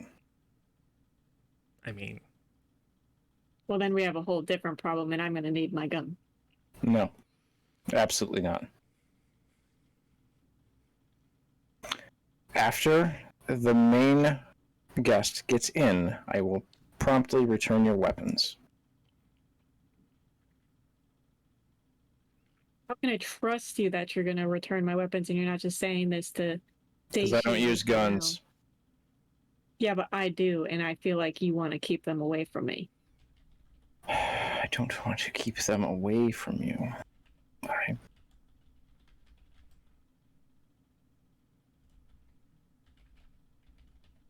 What if As I I just am- keep the Colt, and then you take the other one?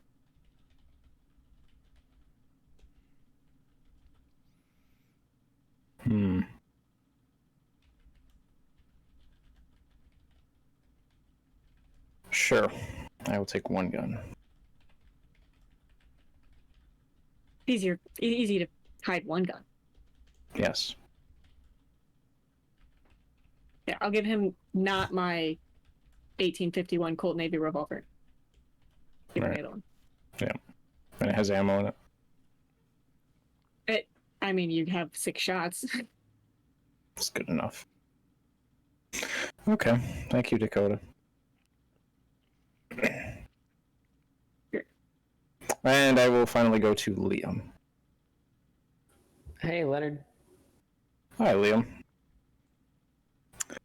So, your outfit fits perfectly well then?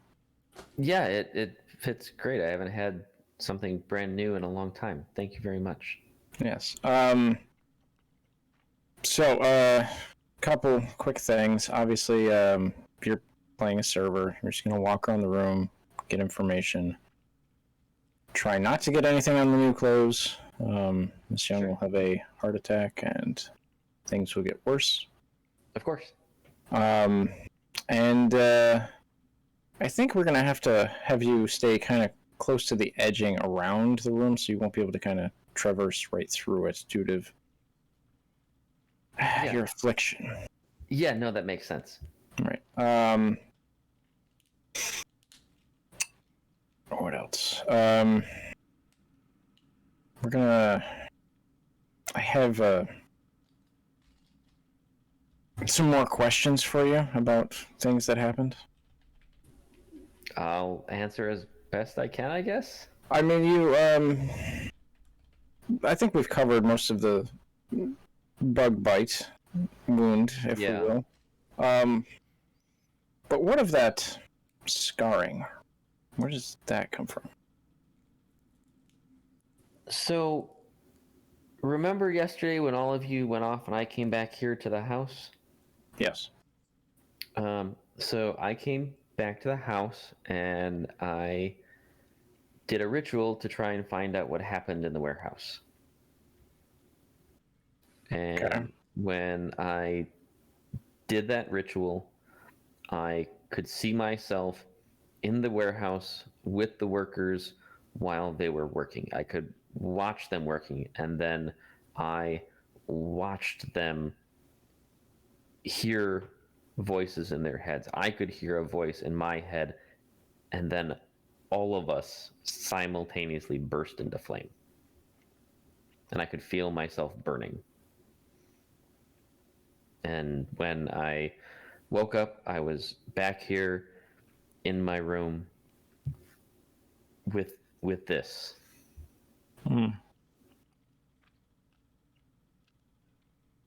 Interesting.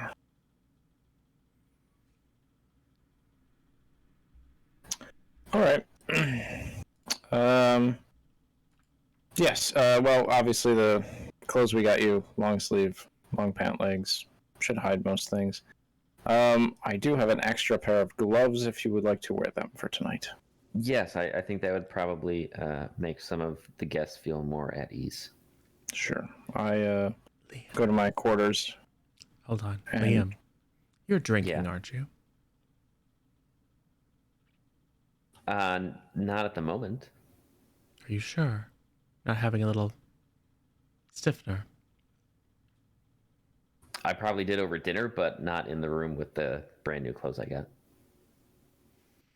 Leonard, what is your vice? Brandy. As you're having a conversation, does either of you grab a brandy glass? I mean, Liam's room is... I'm only asking because that seems perfect for the vulnerable move, but one of you needs to be engaged in your vice. I'd probably have taken sips from my flask of brandy as I'm talking to the other house guests, and certainly Liam at this point in time. And we'll say you offer him a sip, and you're not going to get any of it on your... Yeah, if it's offered, Sure. Liam would be All happy right, for cool. some. All right. Well, I'm going to say, as you tell the story of how you came by your affliction, it's very much, it's cinematic, right? You guys are talking and then we have a flashback, last episode on. And as you're voicing it over, we see snippets and scenes of just the burning lines appearing on you, you screaming in pain, etc. And when you finish, it's almost like as the lines were burned into you in your memory, they just dissipate.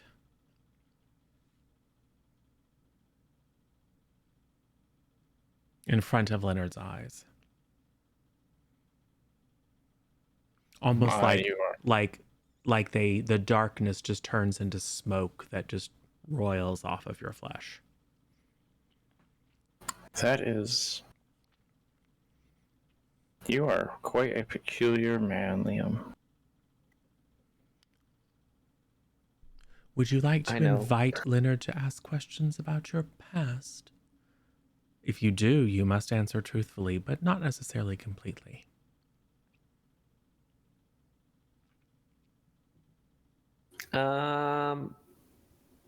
Without so many words, I think Liam's kind of already invited Leonard to ask questions Yes. about my past. Yes. Yeah. Liam, if you don't mind my asking, how did you acquire the ability to do these rituals? I kind of stumbled onto it, honestly. As a kid, I was always getting I guess, brushed against by, you know, the things that the rest of you don't see, and hearing things you don't hear, and you hear how to make contact when they're not around.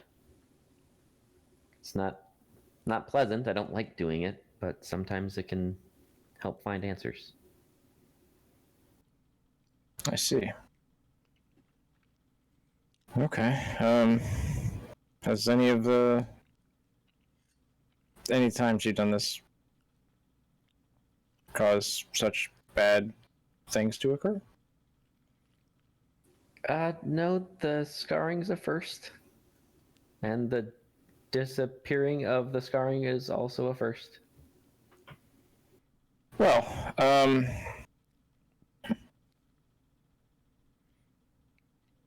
I say it's good timing then, because now you can eavesdrop on more than just the corners of the rooms.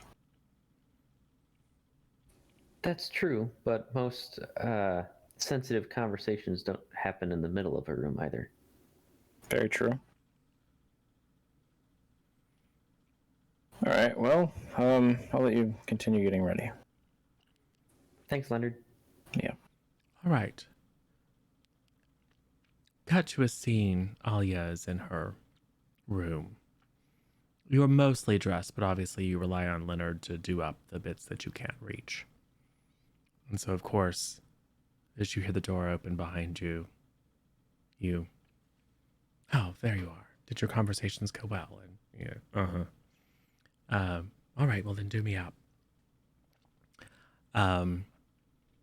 And because of a major bane, you don't really notice anything unusual until a cloth is pressed over your mouth and a very heady scent floods your nose.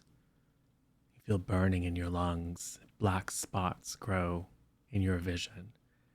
Your whole body begins to tingle and buzz, and then you lose consciousness. Leonard, you Yes. step into Alia's room. She is not there.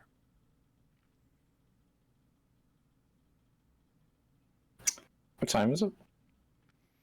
Oh, party begins at 9. It's probably 8:30. It's about time for her to be getting ready. I mean, This you're is always not fashionably late, but right, but she's still where I can find her. Is there anything in the room that would show me where she went? Any clues? one of her shoes and her overcoat, Well, that's not good. and probably a chair that's knocked over. Great. Ruined a chair, too. Fabulous. I mean, it's not ruined, It's ruined to touch the ground. right? All right.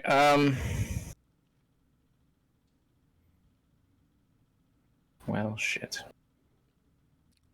What do you do? There's only one way out of the room. Yes. Okay.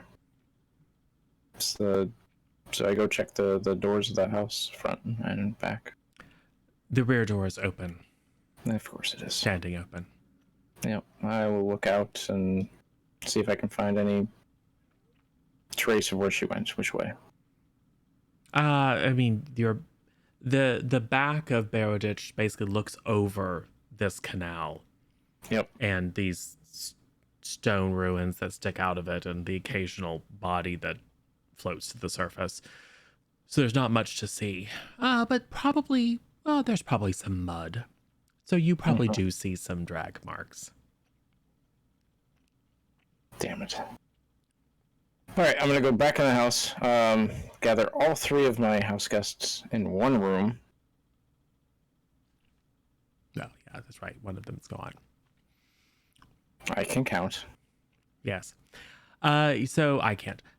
So yes, and I would say as soon as Leonard yells for everyone to come down, Dakota, because of your heightened senses, you sense the note of alarm in Leonard's voice. That puts a little bit of adrenaline, and suddenly your visual and auditory acuity increases dramatically. You smell a number of things. Yesterday's herring for breakfast, the unseemly reek of the ditch behind the house, and probably the bodies that are walled up in its foundations and all kinds of other horrifying things. But you also smell a very pungent, a faint sense of very pungent chemical.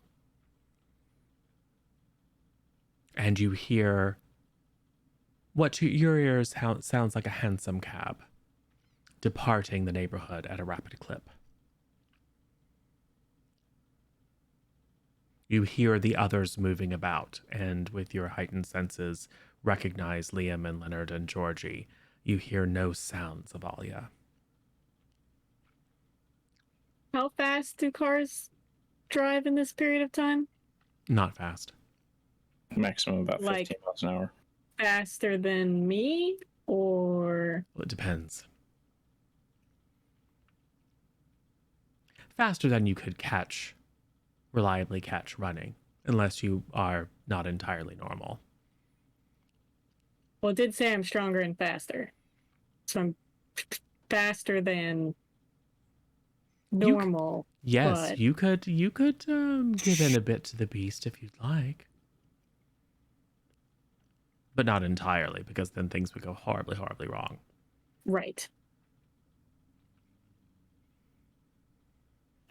Yeah, I will give chase. At the very least, hopefully I can at least... I mean, it's not my first time chasing a car at this point, right? Well, it's a handsome cab. Mm. So you're chasing horses in a carriage. Yes. Yeah, maybe if I flag them down, they'll stop. Because yeah. Hey, that really worked with the body snatchers. Was like, well, hey, Yeah, I've got you. but I'm in the they were car. driving, It's like, you should just stop. It's like, no. It's like, I can see you. You're kidnapping someone. You should just pull over. Yeah, That's or worked. I'll That's shoot you. That's worked so well. Okay. Okay. Well, you know what? In the moment, that predatory sense is like, okay, car, she's gone there, here, chemical, foul play, chase the car. Do you say anything? Uh, I mean, I'm assuming you're coming barreling down the stairs Yes. with as probably as Georgie and Liam are trying to come downstairs as Leonard is down at the base yelling. And he's probably starting to say, Alia's gone. And yeah, probably very quickly while I'm like just barreling down the stairs very fast, going, the car! And taking off out the door. Well, the cab, yeah. Hopefully that cab. I mean, it's, Cool. So Right. what are Leonard, Liam, and Georgie doing? Well, now that I see Dakota take off like a bat out of hell. a back one out of hell. No. All right. I guess she has a lead or saw something from upstairs. I'm gonna follow her somehow.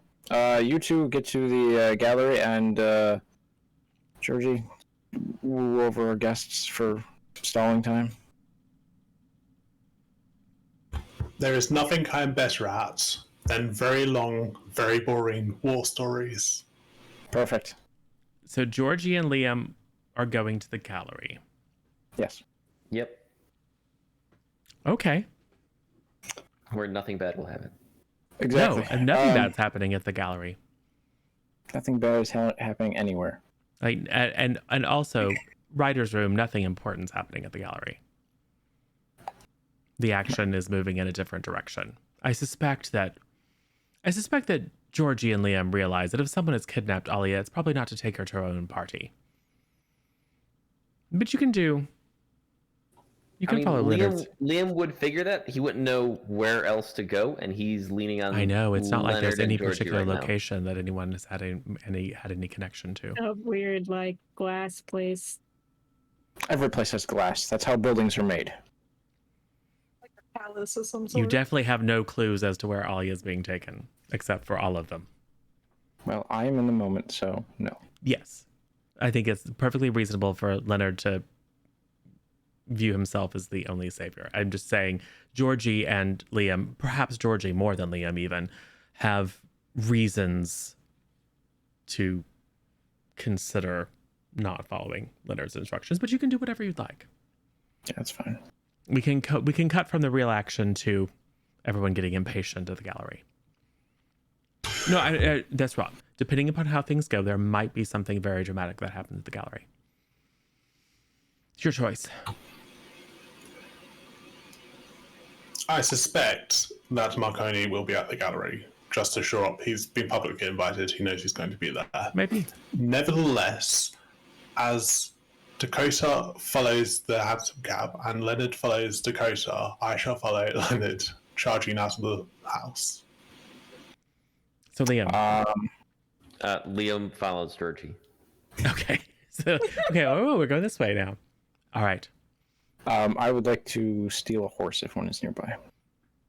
You could hail a cab. I mean, you're going to have a hard time hailing one directly in front of Baraditch because no one wants to pick up anyone who lives at Baraditch. But you could of course, go a block or so and hail a cab. And then if you would like to negotiate with the driver or cosh him or just kick him out and steal his cab, you certainly may. Yep, let's do that third option. Cool. I need a night move from who is going to be the lead in stealing the cab. Me. All right. I need a night move from you, and I need a night move from Dakota. I think it's probably certainly vitality for Dakota. What do you think, Leonard? Composure, perhaps? Yeah, sure. 11. I got a 9. Can I minor boon it to a 10? I'm going to say that the fact that wait. you're stronger. 10 because vitality. Yeah. I also forgot that too. Oh, yeah. Well, then 11 because I'm going to say in this case, the effect of your near transformation that left you stronger also gives you a bonus. So yes. You are, we'll say, keeping pace. You were beginning to catch up. Can I use a minor boon then make it a 12? Because 12 plus is better than 11.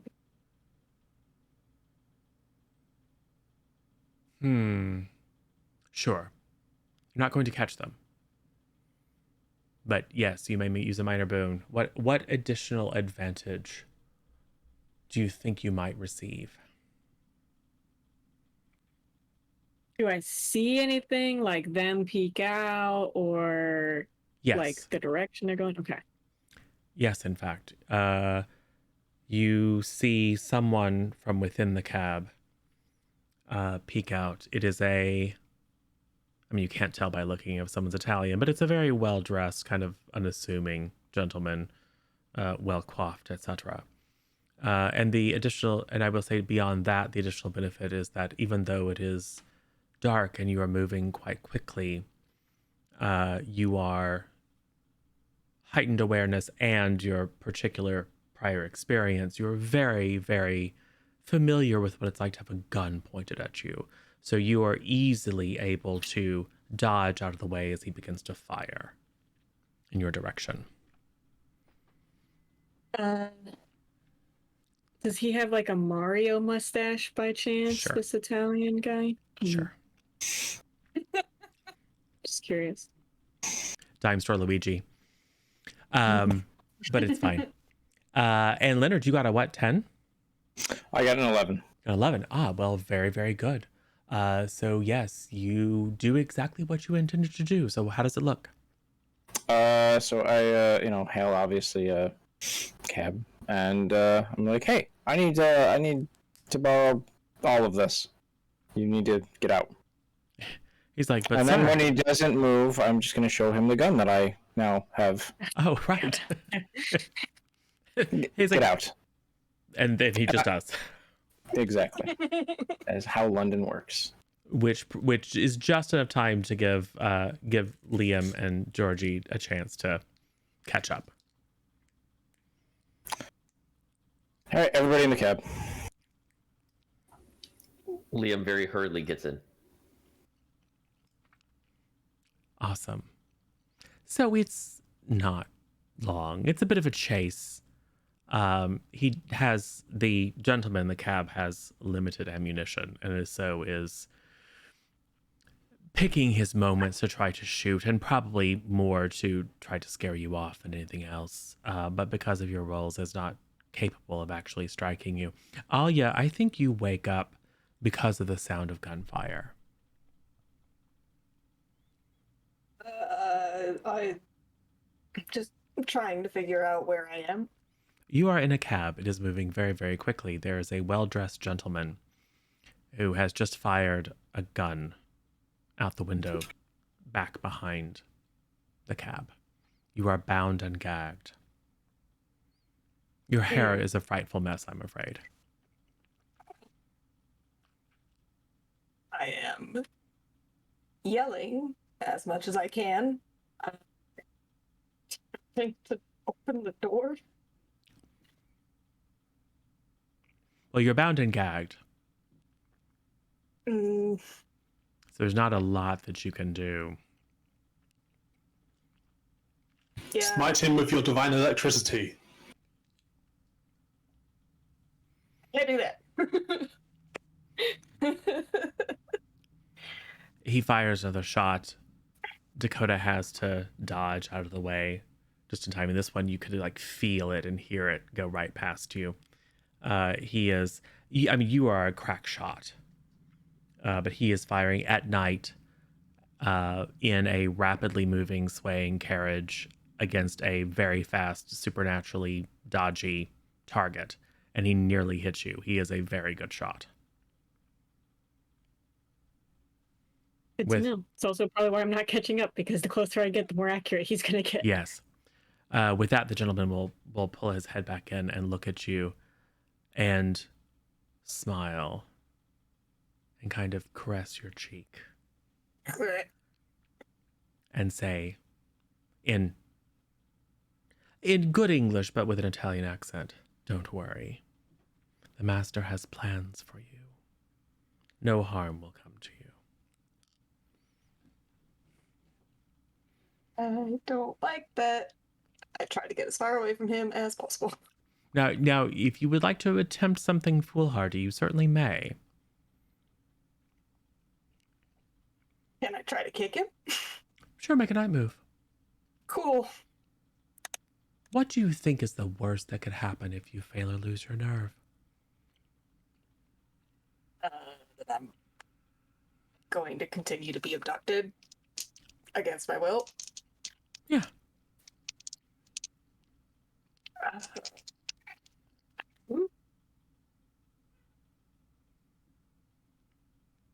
What am I adding to this? Oh, I think... Well, you tell me. What do you think? I mean, it could be vitality, because you're just trying to kick and you're struggling for your life. Yeah, I think it's just vitality. I was going to think composure, but this is probably more like an act of desperation. Yeah, this is me just very badly trying to get out of here. That's a 7. Ooh, minor bane. And it's 6. You manage to kind of kick at him, and he kind of laughs. Now, let's have none of that. Here, this will make you feel better. And he opens up a little leather satchel and pulls out something. You think at first a knife, and then you realize it has a needle fine, almost like a wire. And then he places his hand over your mouth, and as you begin to struggle, puts a lot of weight on you, and then jams it into your head. Cool. So, order of operations. The cab clatters to a halt in a park, basically, in front of this grand, massive structure of glass and steel. It is lit from within. In fact, there are a number of people who are sort of milling about in mostly fine dress, although there's I think the camera sees an odd mixture of the well-to-do and the more common appearing. All of whom seem to be very expectant. And as the cab approaches, everyone's eyes look. And as soon as it opens and the Italian man steps out and then holds a hand out, and Alia, in kind of a daze, muttering something, probably Latin, under your breath, follows him very pliantly. They all begin to applaud and then make their way. He yells barks some orders in Italian at a number of individuals who likewise begin to look, but more to the figure that is running up the road in hot pursuit. He hustles Alia in. Dakota, you arrive. And at this time, by the way, the carriage being driven by Leonard has been like practically neck and neck with you. At some point, about a mile back, they finally caught up. So you could be in the cab if you'd like.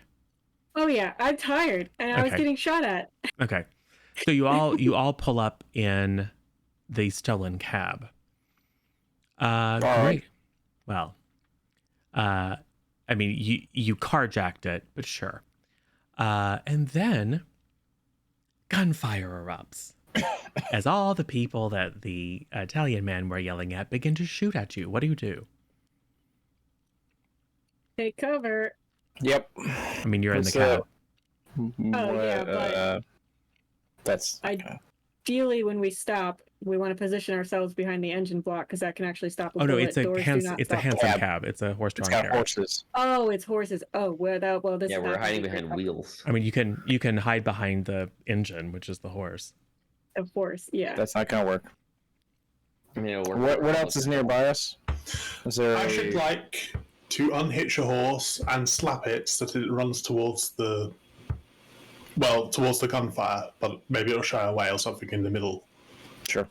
Yes, Georgie, being the military man, simply as everyone else is, dodging, Georgie just gets low, walks over, unhitches the horses, and slaps them. And they, of course, had already begun to shy because of the gunfire. And it's dark, and they have blinders on, and there's flashes of light. There's lots of people, so they just begin running amok, which does create significant chaos. Smart move. What do you do? Find cover where I can get some shots on. Yes. Use the. Have you gotten your gun back? I have my Colt. Okay, He has my other gun. got it. I'm sure there's something ornamental like a fountain that you can take cover behind. Yep, that'll work. Cool. All right. I have the move fastest gun in the West, which is I have the 1851 Colt Navy revolver, and this item is never marked when using it to take advantage on a dice roll. And after a dice roll, I can choose to mark it to re-roll one of my dice. Beautiful. All right. So I think you're making a night move with your gun, huh? Yes. I don't really understand what it means by not marked when I'm using it to take advantage. Does that mean I just have advantage on? Yes. roll? When you use this, you gain advantage, which is roll 3, take the 2 higher. Okay. So if, for example, Liam hadn't lost his signature item, left it behind in the past / the future, you know what I'm saying, and you needed to do something like make a composure roll for some reason, and you could find a way to narratively use your flask, doing so would give you advantage. That's why you all have a signature item. Oh, okay. Well, this is a move. Right. It's not my signature item. Yeah. But for a signature item, you have to mark it, which basically uses it. It doesn't go away, but because you have the gun thing, you don't have to mark it to get advantage, which just means you have perpetual advantage. And if you fail, you can still mark it to get advantage, but then you probably run out of ammunition or something. Okay. Cool. Well, I'll do that. Yes. And then advantage is just roll twice, take the higher. Roll 3, take the highest 2. Roll 3, take the highest 2. Ooh, what am I adding anything? What do you think? Composure? Under gunfire? Yeah. Makes sense. Cool. 13. Ooh, lovely. Wow. you get some extra benefit or advantage. What do you think the extra benefit or advantage? I'm going to say you just shoot one of the Italians. What additional benefit? Yeah, cool. No. What? Narrate some additional benefit. It can probably scare off a couple of them that they realize, oh, they're firing back. They have weapons as well. Some of them probably have training. Others are probably just have weapons and are shooting and aren't actually used to combat or anything. Yes. We'll say that even the more skilled, instead of just standing there shooting, now seek cover, and you probably see a few of them just like and run off into the dark. You have created an opportunity. There's a moment where you aren't facing enemy fire. Alia has now been ushered into the Crystal Palace. What do you do? Liam starts looking for a way like around to the side. He's assuming there's more than just one entrance into the Crystal Palace. Of course, and it's made of glass. Right. It's relatively easy to make an entrance if you'd like. I'm sure a stray bullet probably pierced a window anyway. Oh, probably so. We had a horse. Yeah, well, the horse isn't busy attacking the palace itself. So, yes. So Liam just takes off running, looking for another entrance. What are Georgie and Leonard and Dakota doing? I'm still firing. Hopefully that means they'll focus on me so that they can get around and do other stuff. Suppressing fire. Good. Georgie and Leonard. Trying to suppress my beastly side as well. Yes, there's a little bit of retro reflection going on as your eyes seem to glow in the dark.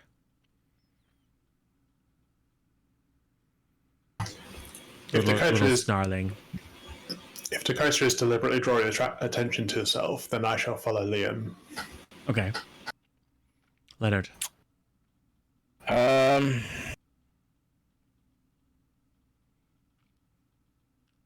Yeah, I'm gonna follow the Major and Liam to find a way around and give Dakota her other gun back. He did promise. Okay. Hasn't been a full hour, but you need this more than I do. Cool. So you at a lope kind of toss Dakota the other gun, and then Georgie, Liam, and Leonard make your way to a side entrance. Sure. Easy enough. Yeah. And of course, it's made out of glass, right? Oh yes, and the door's open. Good. Are there any shards of glass along the way as we're making our way there? Sure, why not? All right, Liam grabs a shard of glass and just like palms it in his hand. Okay. What are you doing?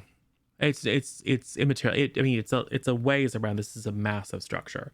It's a ways before you can find an actual entrance, but you do. The rooms inside are not transparent, though, are they? Can we? Some are and some are not. But you can. I think it's enough that you can tell that, like, as you open up, this wing or projection is largely dark. It's mostly the kind of central corridor leading into the grand pavilion in the center that is lit up. And you can hear in the distance some murmuring and a few screams as additional gunshots go off. Most of the crowd is rushing towards the central pavilion. A few more robust looking fellows are making their way out as if to help reinforce. But it appears to them that the Crystal Palace is under attack, so they're reacting.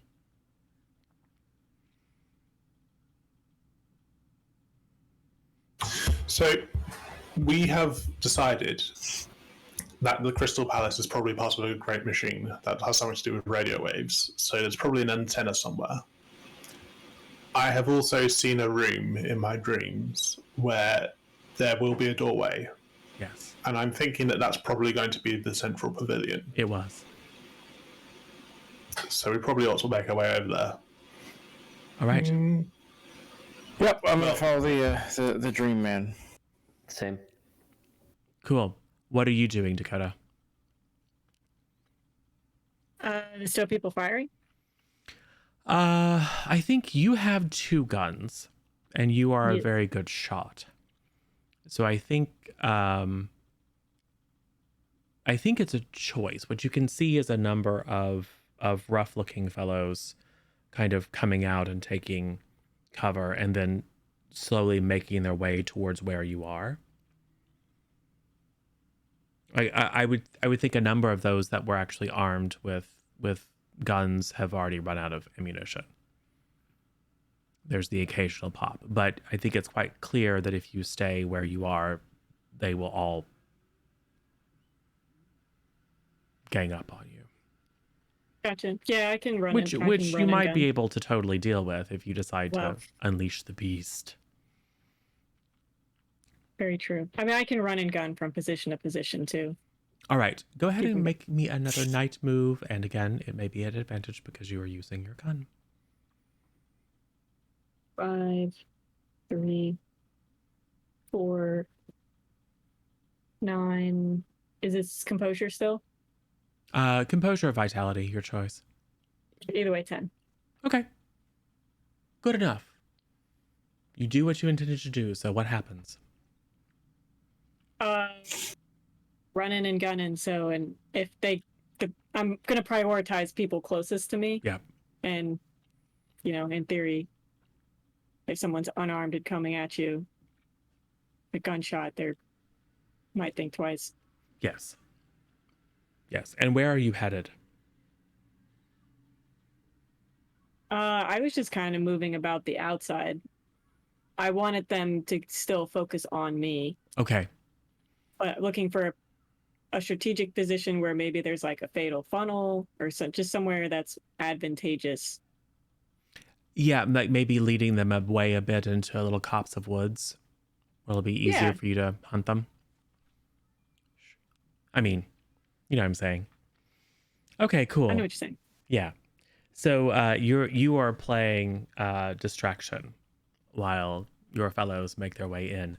Well, the good news is that everyone's dressed rather nicely. So I'm going to say that as long as, just out of curiosity, it's not a move. I just would like everyone to roll composure for me, just so I can get a sense of how well you're able to cover the fact that you're part of the assault versus part of the assembly. 8. Okay. Also 8. Okay. 12. Yeah. I mean, you look a little freaked out, but then again, a number of the people who are there by rights are also looking a little freaked out. So I will say that none of you failed to keep your composure, and therefore no one really challenges you as you move with the mass into the central pavilion. And Georgie, you know this scene. Now, there wasn't as much screaming or distant gunshots in your dream, but that strange sculpture, probably left over from the African exhibition of 5 or so years ago, is very familiar to you. The strange kind of coppery contraption, that automaton over there, these are all figures from your dream. I would say you even recognize some of the people. Now, the looks on their faces are not quite the same.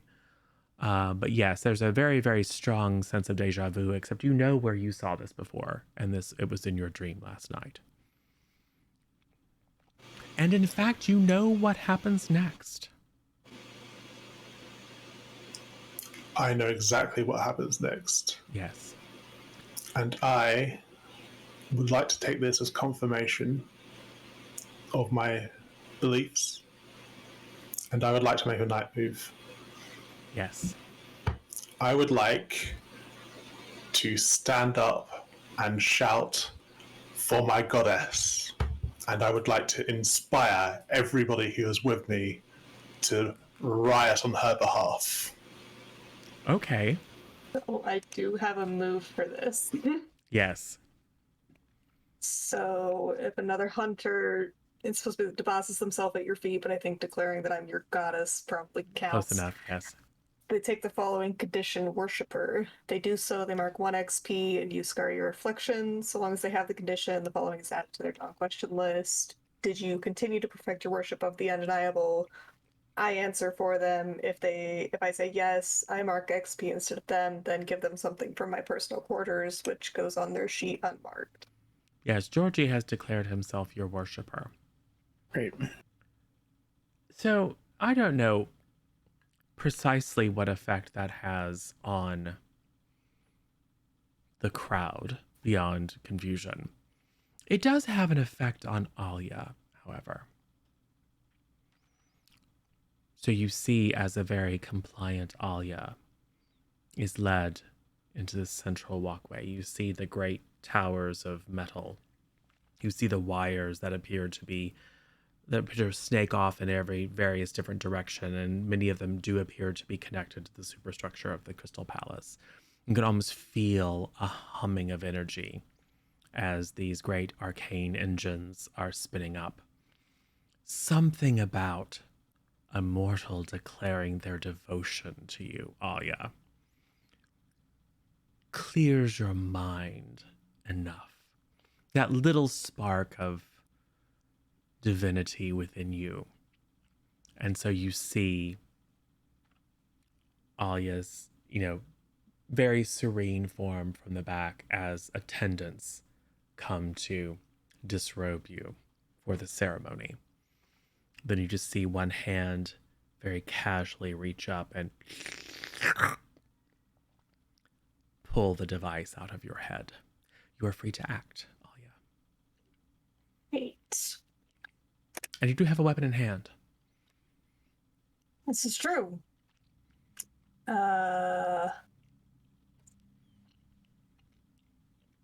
I would like to use Giveth and declare one of the attendants to be one of my worshippers. Okay. And I will wipe off the thing that was in my head with my handkerchief and hand it to them and instruct them to start killing people. Okay. Yes. And then I'm gonna run. Yes, they do. And they will. Oh, what would be super? Well, how do you think they follow your order? I think that they're probably a little bit confused. But I will quickly tell them that everything they've heard is heresy and that what is going on here is to cause me harm and take me away from them. So if they don't want to lose me, then they need to act. So I think that they will defend their goddess. Sure. I think they probably walk over to some and just pick up something heavy and just start smacking the crap out of people. Like just random people, because they're now filled with this zealotry that everyone here is a heretic and must be destroyed. And so they're just heedless of their own safety, just wailing. It's a really gross. There's like lots of crunching. There's a little kind of Quentin Tarantino sequence with a little bit of, like, a little too much violence as this person just goes completely crazy and begins slaughtering people around them. And you run off. A hand gently grabs your wrist.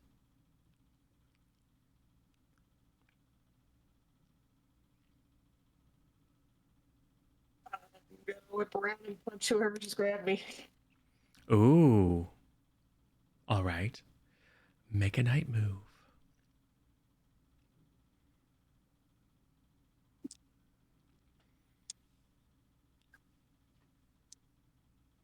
I'm assuming plus vitality. Yeah. All right, that's a 10. Oh, minor pain. Yeah.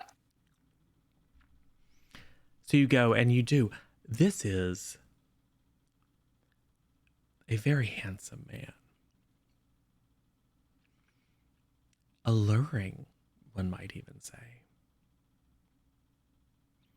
There's a certain, it's not Georgie.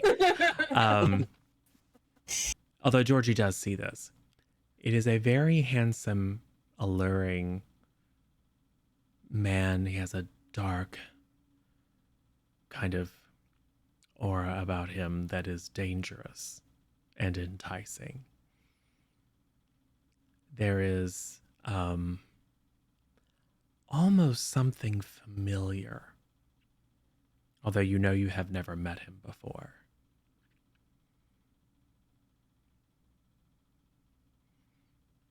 And you catch him a little bit, but he, immediately forgives you. You can tell just by his eyes, and he looks deeply into your eyes and says, "You don't know how long I've been looking for you."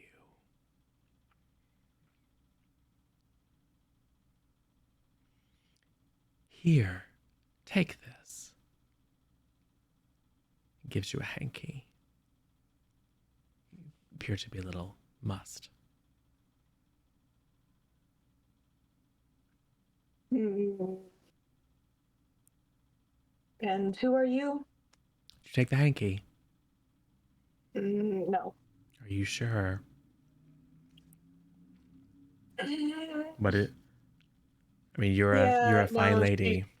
she does, because she's, there's like blood, and she's sweaty and Yes. gross and looks like garbage. Yes, and he's very Well, clearly, and he's not also garbage. quite, yeah, I need you to make another night move. One boy.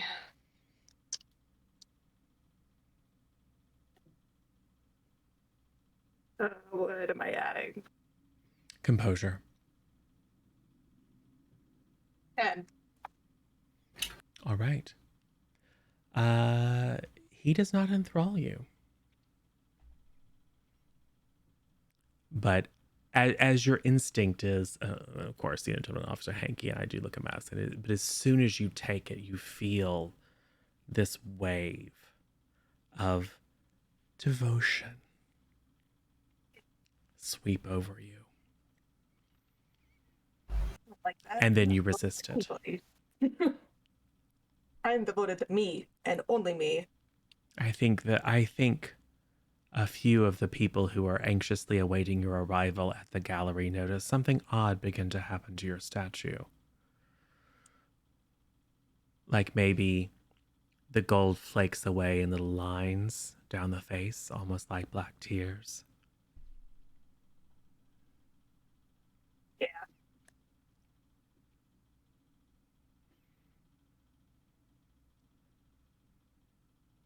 You look at him now and he's not a bad looking man, but he's not as alluring as he seemed in that moment. Ooh. You were meant for greatness, dear. Don't resist it. People like you and I, we're set far above others. Let them all go. Play the role that fate has designed for you. Usher in a new age. Freedom. Freedom from the confines of polite society, ability to do whatever it is that we would like, to indulge in our darkest fantasies. I can already do all of that. I'm just gonna yank my hand away and take off again, because I don't want any part of this. All right. So, you have successfully resisted becoming someone else's devotee, which is good. What is everyone else doing? Dakota is slowly picking off the mooks in the woods. Yeah. Liam, Georgie, Leonard, you witnessed this. What do you do? Do I try to get to Alia? Yeah, I Liam goes to support, assuming that we've all just kind of been watching this, and Alia looks like she's running away. Just go to try and help her and provide cover from the masses as best we can. all right. Well, I mean, people are very confused that that crazed person is still wailing away. I Are you think. talking about me or the other crazed person? Are you also wailing away trying to murder people? I'm still shouting about my goddess, which is a sort of wailing. Okay. Yes. All right.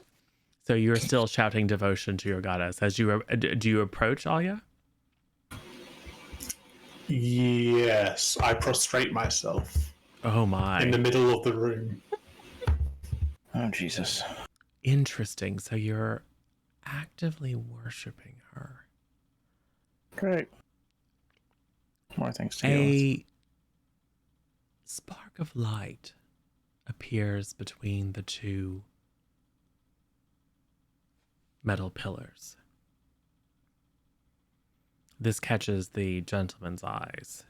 No, it's not time. You, what are you doing? Stop.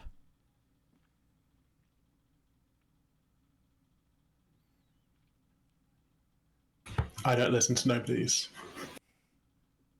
Clearly. Stop them. He's And of course, everyone's freaking out. Most of these people are just socialites. And he's beginning to try to push his way through the crowd towards you. What do you do?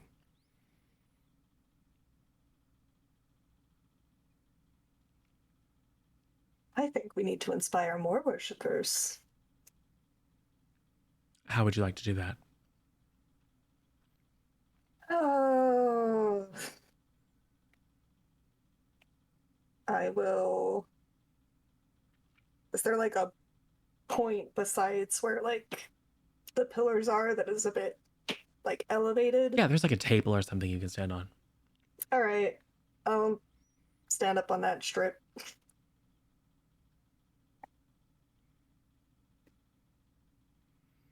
All right. Uh I think this calls for an eye move.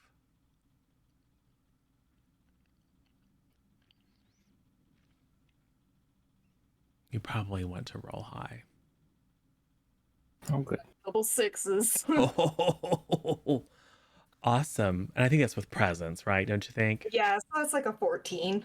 All right. Well, you do what you intended to do and you gain an extra benefit. I think you are giving something to lots of people around you. Ordinarily, it requires the transfer of some physical object in your possession, but I think in this moment, you rally this strange divinity you possess.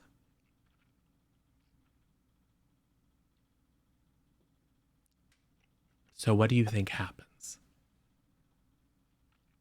I think that everything comes to a stop. Sounds maybe him trying to like get forward, and then people just start dropping to their Yes. knees and following Georgie's footsteps to effectively worship their goddess. Yes. I'm going to say Leonard is immune. Yep. Liam, it is your choice whether you are immune or not. I think I could justify either way. Yeah, I could also go either way with it. I think in the moment, Liam's immune because while all this has been happening, he's also been feeling darkness swirling around the room at the same time. I think Liam very much feels the pull and wants to give in because of the simplicity and the certainty of surrender. It would be a great relief to you, Yeah, it would be a lot easier. but the hands and the voices are not prepared to let you go. They cloud your vision, and it has no effect. But yes, many, not all, but many of those assembled just drop in wonder and awe.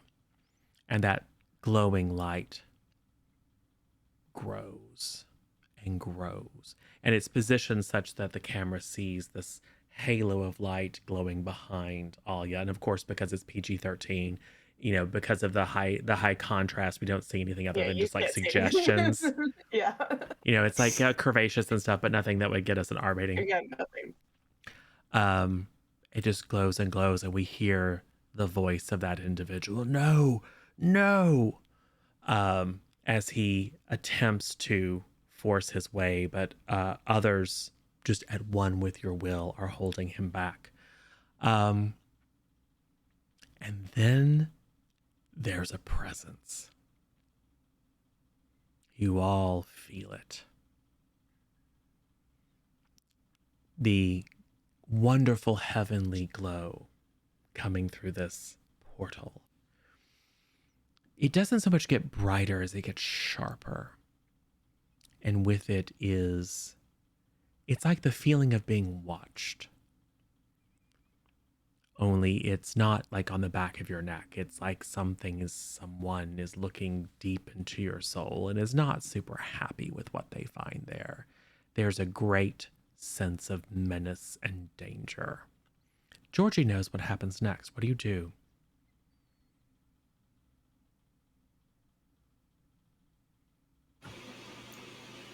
If my goddess isn't leaving, then I shan't either. But is she still trapped by that man?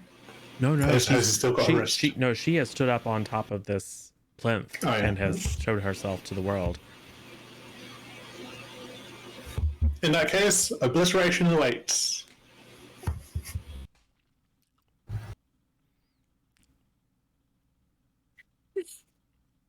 We'll say Georgie says something like, "I welcome the coming obliteration if the last thing I see is my goddess," just to give a little bit of a... I mean, there's enough of a sense that something really terrible is about to happen. Yeah. Liam, Leonard, Alia.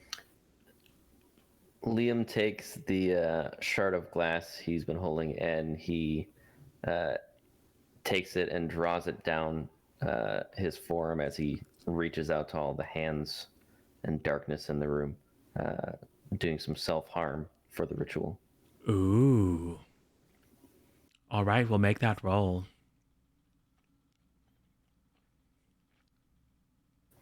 That's an 11. No, I'm sorry, 12. Ooh, excellent. And do you get something special on a 12 plus? I do not, because I don't have the cosmic passage marked as one of my masks of the future, so 12 is no different than a 10 plus. All right. But it is quite successful and you achieve what you're looking for. What it was you were trying to achieve, yes? Yeah, so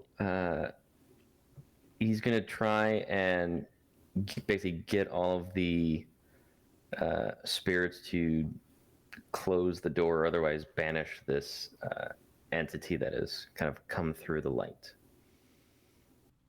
All right. That's not something that they can do. But I think they can help. Okay. So I think what happens is there's a wave of shadow that forces its way through this glow, low to the ground like a roiling mist, and it swirls up your legs and Leonard's legs and Georgie's legs, and it crawls up until it's almost like you're seeing the world through a dark fog.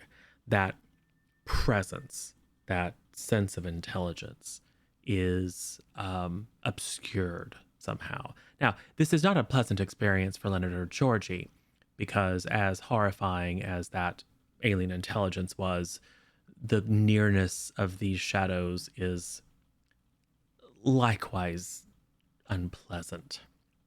You hear the worst things that you believe about yourself, your greatest fears, chittered in your ears, and laughter. It's a moment of madness.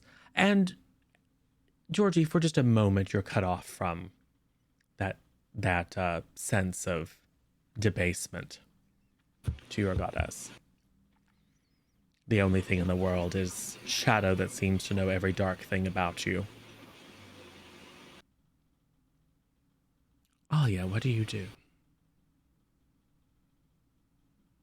I'm just gonna yell for everybody to stop. All right.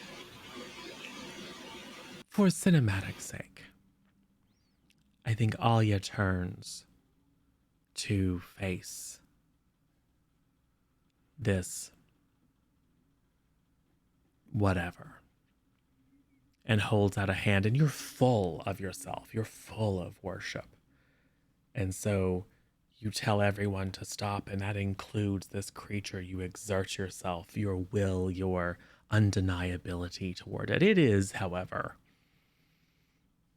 infinitely greater and older and stranger. And there is a wash of incinerating flame. The worshippers. I think everything goes white. And then as the camera comes back, it is a almost dark room. The swirling, faint, still faintly glowing embers of the assembled as they turn entirely to ash. The swirling shadows, however, have protected Liam, Georgie, and Leonard. Alia is untouched. Is the other man still around? Not that you can see. Perhaps he was also turned to ash. You were very, very focused on worshiping your goddess, and then your vision was obscured, so no one was really keeping track of the other man. Dakota, in the woods, you see a globe again, and it's almost like sunrise. And at first you think, oh, it can't be sunrise, it's too late. And then it gets brighter and brighter and brighter. Then you hear screams from the people that are hunting you in the woods.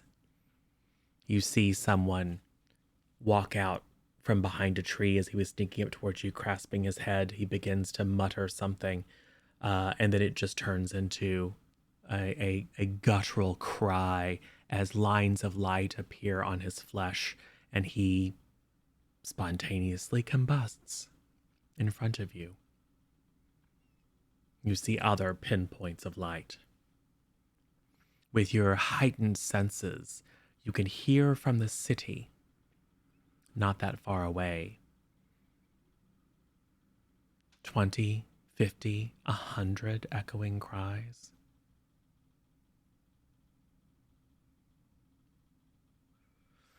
Something very strange is happening in London tonight, but Alia, you are fine.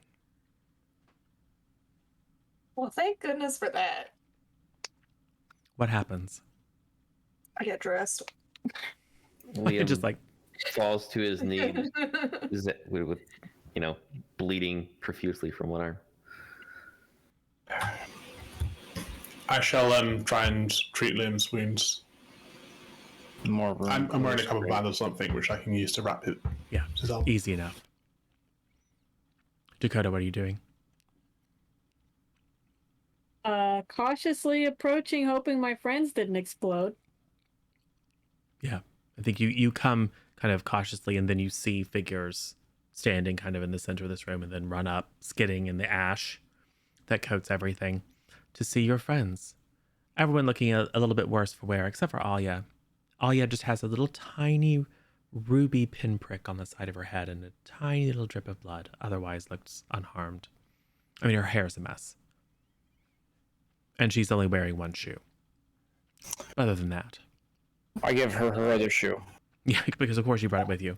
Thank you, Leo. So what happens? Would you like to leave before the police get here, or to crow at them that we could solve the case? Let's go home. Leaving sounds good. I think we should leave. This was a rather unpleasant evening. I hear Look at Wales that is nice this time constable. of year. Say again? That constable that was following us, did he see her get kidnapped? Who knows? I didn't know if I saw him running after the No. when I You didn't see anyone outside. I mean, you probably saw some people, but you didn't see a constable or anyone notable. You probably saw your neighbors looking at you suspiciously out the windows. All right. So you go home. Yeah, what happened? Oh, nothing much. Just everyone erupted into flames. I saw that. Odd. Feel like there's more you're not telling me? It's just. Let's get some rest tonight. I don't think I'll sleep tonight not knowing what just happened and why people just spontaneously burst into flames. I mean, we still haven't solved the mystery, so. Well, Liam, your arm is a mess. mess. Yeah. That was... Yeah, it is. Which part would you like to hear? Why don't you start from the time that I lost you guys? We went I was inside. distracting them so you could go save We went Talia. inside, Uh-huh. and it was a very big party. Mm-hmm. There was a gentleman that tried to what looked like talk business with Alia as we were getting close, and the major here had a realization of love, we'll say, and then Talia? soon everyone did, minus myself and Liam. And Liam decided, you know what? Time to say a little dark prayer, I guess it would be. Yeah, dark prayer that kept a bright alien monster from burning us. Sounds good to me. And now, yeah. Yes. Georgie, you are no longer infatuated with Alia. The And I'm spell... still in shadows, or No. The spell has been broken. in that case, I'm going to get away from her fast in case she casts it again. Georgia, are you alright? Yes, I'm fine. I've seen worse. When I was in the Sudan, I saw worse. Yes. Right, this must have been very upsetting for you. Oh no. It'll be fine. I'm sure. Just need a snifter, and things will be. Yes. It'll be very interesting to see whose obituaries are in the papers soon. Yes. I shot a lot of people. Did they burn up, or are their bodies just gunshot? No, they're all gone. They Perfect. and a number of... So we'll do a little bit of a flash forward to a few scenes. So yes, indeed, it is all over the morning papers. There were a number of strange occurrences. Reading between the lines, there may indeed have been a few of the high and mighty about town have mysteriously gone overseas. Someone is looking to minimize the panic, but a number of odd occurrences and deaths, potentially linked to some sort of fast-acting disease.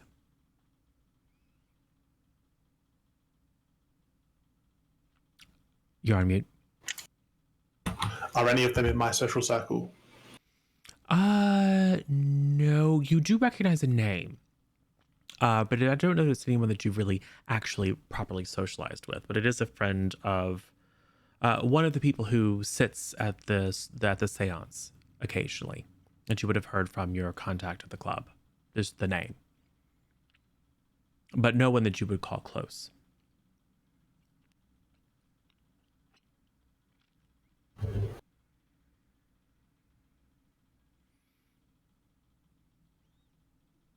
I will say we will have a scene where there's a knock on the door and Liam is just so happens to be the person nearest the door. You open it, and there is a certain captain standing there, looking a little inscrutable. And he simply hands you your flask and walks away. I shake the flask a little bit, and when I can tell that there's still some whiskey in there, I uncork it and I drink some and close the door. Excellent. There is a summons. You are all, Her Majesty requests the pleasure of your presence.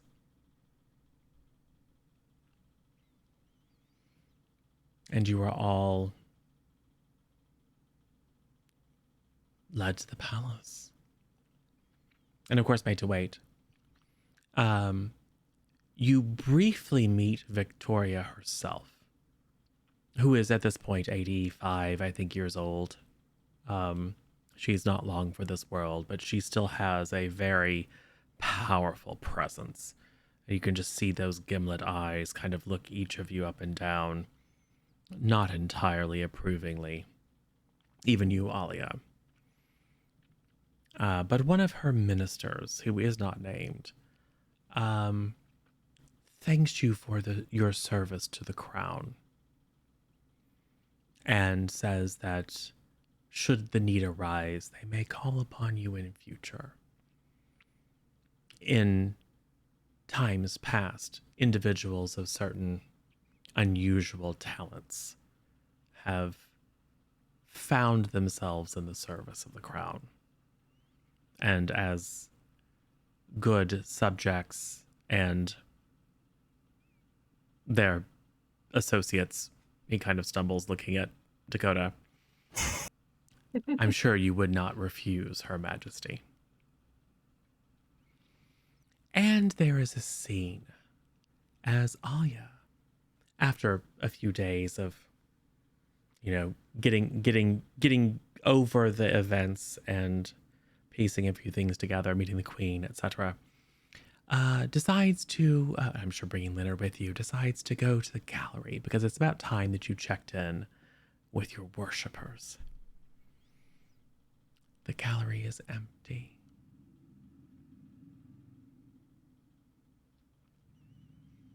You move into the room where your statue has pride of place. It's a scorched lump. You're probably going to need to make a new one. Time to start a new one, Leo. Great. Going to have to rebuild your following. I have to get in touch with Reggie. Maybe I can use that painting. Yes. And somewhere there is, in fact, an attic, we'll say. We see out one of the gabled windows. We see the silhouette of Big Ben, so we know that we're in London. We see a figure standing and staring at a painting on an easel. Looks like there's been a fire. The frame is scorched. The canvas is all but destroyed. And you think that maybe he is having the same thought as Alia.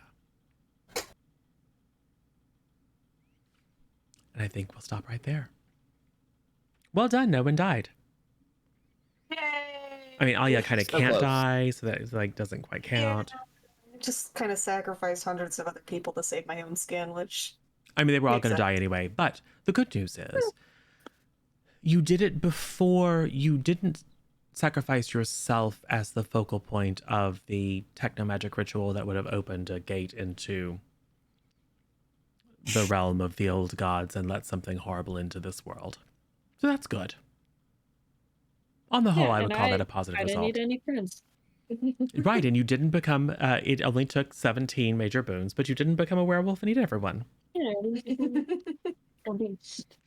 You only ate one person. And everyone kind of saved the day, frankly. Yeah. Georgie's choice to worship you and break you out of the spell, Liam's timely conjuration of horrifying shadow demons. All very well done. Yes, and of course, the luring away of all the combat capable individuals to be slowly picked off one by one in the woods until they self-immolated was quite effective as well. And Leonard brought your shoe. Yeah. Yep. Everyone's a hero. So well done. Awesome. So yeah, that is more or less Tales from the Smoke. We elided a few pieces of it, and we didn't do much of the Dawn questions. There are a couple of mechanics that we didn't really do. This is kind of like the way that we treated Brindlewood Bay. It's inspired by, but not necessarily completely faithful to all the rules. But yeah, it is designed to tell spooky, creepy, monster hunty kind of stories in more or less Victorian London.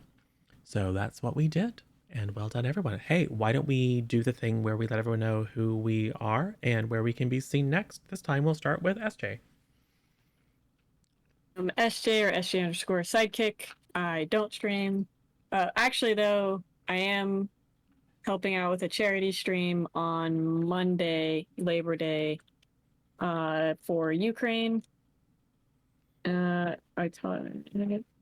typed it in chat, but Sam Witwer, if you don't know who that is, we'll be playing Star Wars Squadrons. He's the voice of Darth Maul and the face and voice for Starkiller, other minor Star Wars characters. Check that out. Charity, good stuff. Otherwise, you can just find me here, usually. Cool.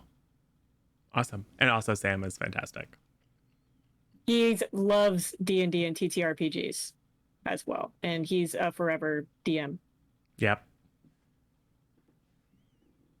Erthos or Lord Erthos or Air, you can find me in chat rooms here and various other friends of the channel. You can only see me on camera here on C+ content for some other stuff coming soon. But that's me. Tough. Yes, you're running something soon. I am running something soon as we get some dates nailed down. Yes. Nice. All right, and I am 90 Tough Love or Tough or Torpleton or some other variety of nickname. I am also a variety streamer on Twitch. I'll stream again one day. More masks campaigns than I probably should be. I will be back here at some point for other games. I don't think anything is currently scheduled. And I will be over on Sinful__potatoes channel for the continuation of Pandora's Box next Saturday. And I think that's it. So go Backwin. Hi, I'm Backwin. You can't see me because my camera died. I'm a variety streamer. Been streaming Batman Arkham City, leading up to Gotham Knights, which comes out in October. I will be running masks at the end of this month and leading into October with Tough and some others. That's all I got. Twi'lek? Hello, I'm Twi'lek. I've been playing Georgie Horrocks Hughes, and I survived with my free will. Yeah. Yay! 0. Awesome. Yeah, I'm Zero or Zero Daylight or Michael or DM or GM or Keeper or Narrator, whatever it happens to be. I run games here maybe a couple times a week. Occasionally get a chance to play them. Like if Airthros runs, or like I think Tough, you're running the next issue of Teen Justice Academy, our Mass the New Generation series, because you are all mass all day. So yeah, I'm not sure what the next thing on the calendar is because it's kind of that end of summer deal, but we will have something on the calendar. And we have a number of irons in the fire. If you are curious about the type of content that we do, head over to cpluscontent.tv, which is our YouTube channel. It has all the previous stuff helpfully arranged by kind of like themes. So if you like spooky interconnected stories, go look at the spooky one. If you like sci-fi, like Star Wars and Star Trek and Dune, etc., look at the sci-fi channel. And all of our kind of one shots and limited series, and even our old, year-long-ish D&D campaign, it's all there for your enjoyment. And then, hey, you should probably like follow this channel and subscribe to the YouTube channel. Following here and subscribing on YouTube is free, and that's a good way, especially if you hit the little alert bell, to be notified about the stuff that we have coming up. And if you're really curious or have feedback or ideas, you can head over to community.cpluscontent.tv, which is our Discord, and say hi to folks like this and the rest of the community, and share pictures of your dice and talk about nerdy stuff. And we even have a looking for game channel, like for folks who maybe don't want to stream TTRPGs but would like to maybe try one out. It's a great place to go and meet fun, awesome people. So we hope to see you again in one or all of those places.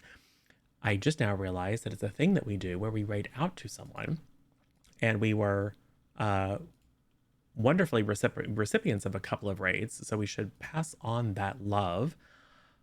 Who do we think we should hit up? I mean, we haven't raided Sam in a while. Diesel Shot is up and running something sci-fi.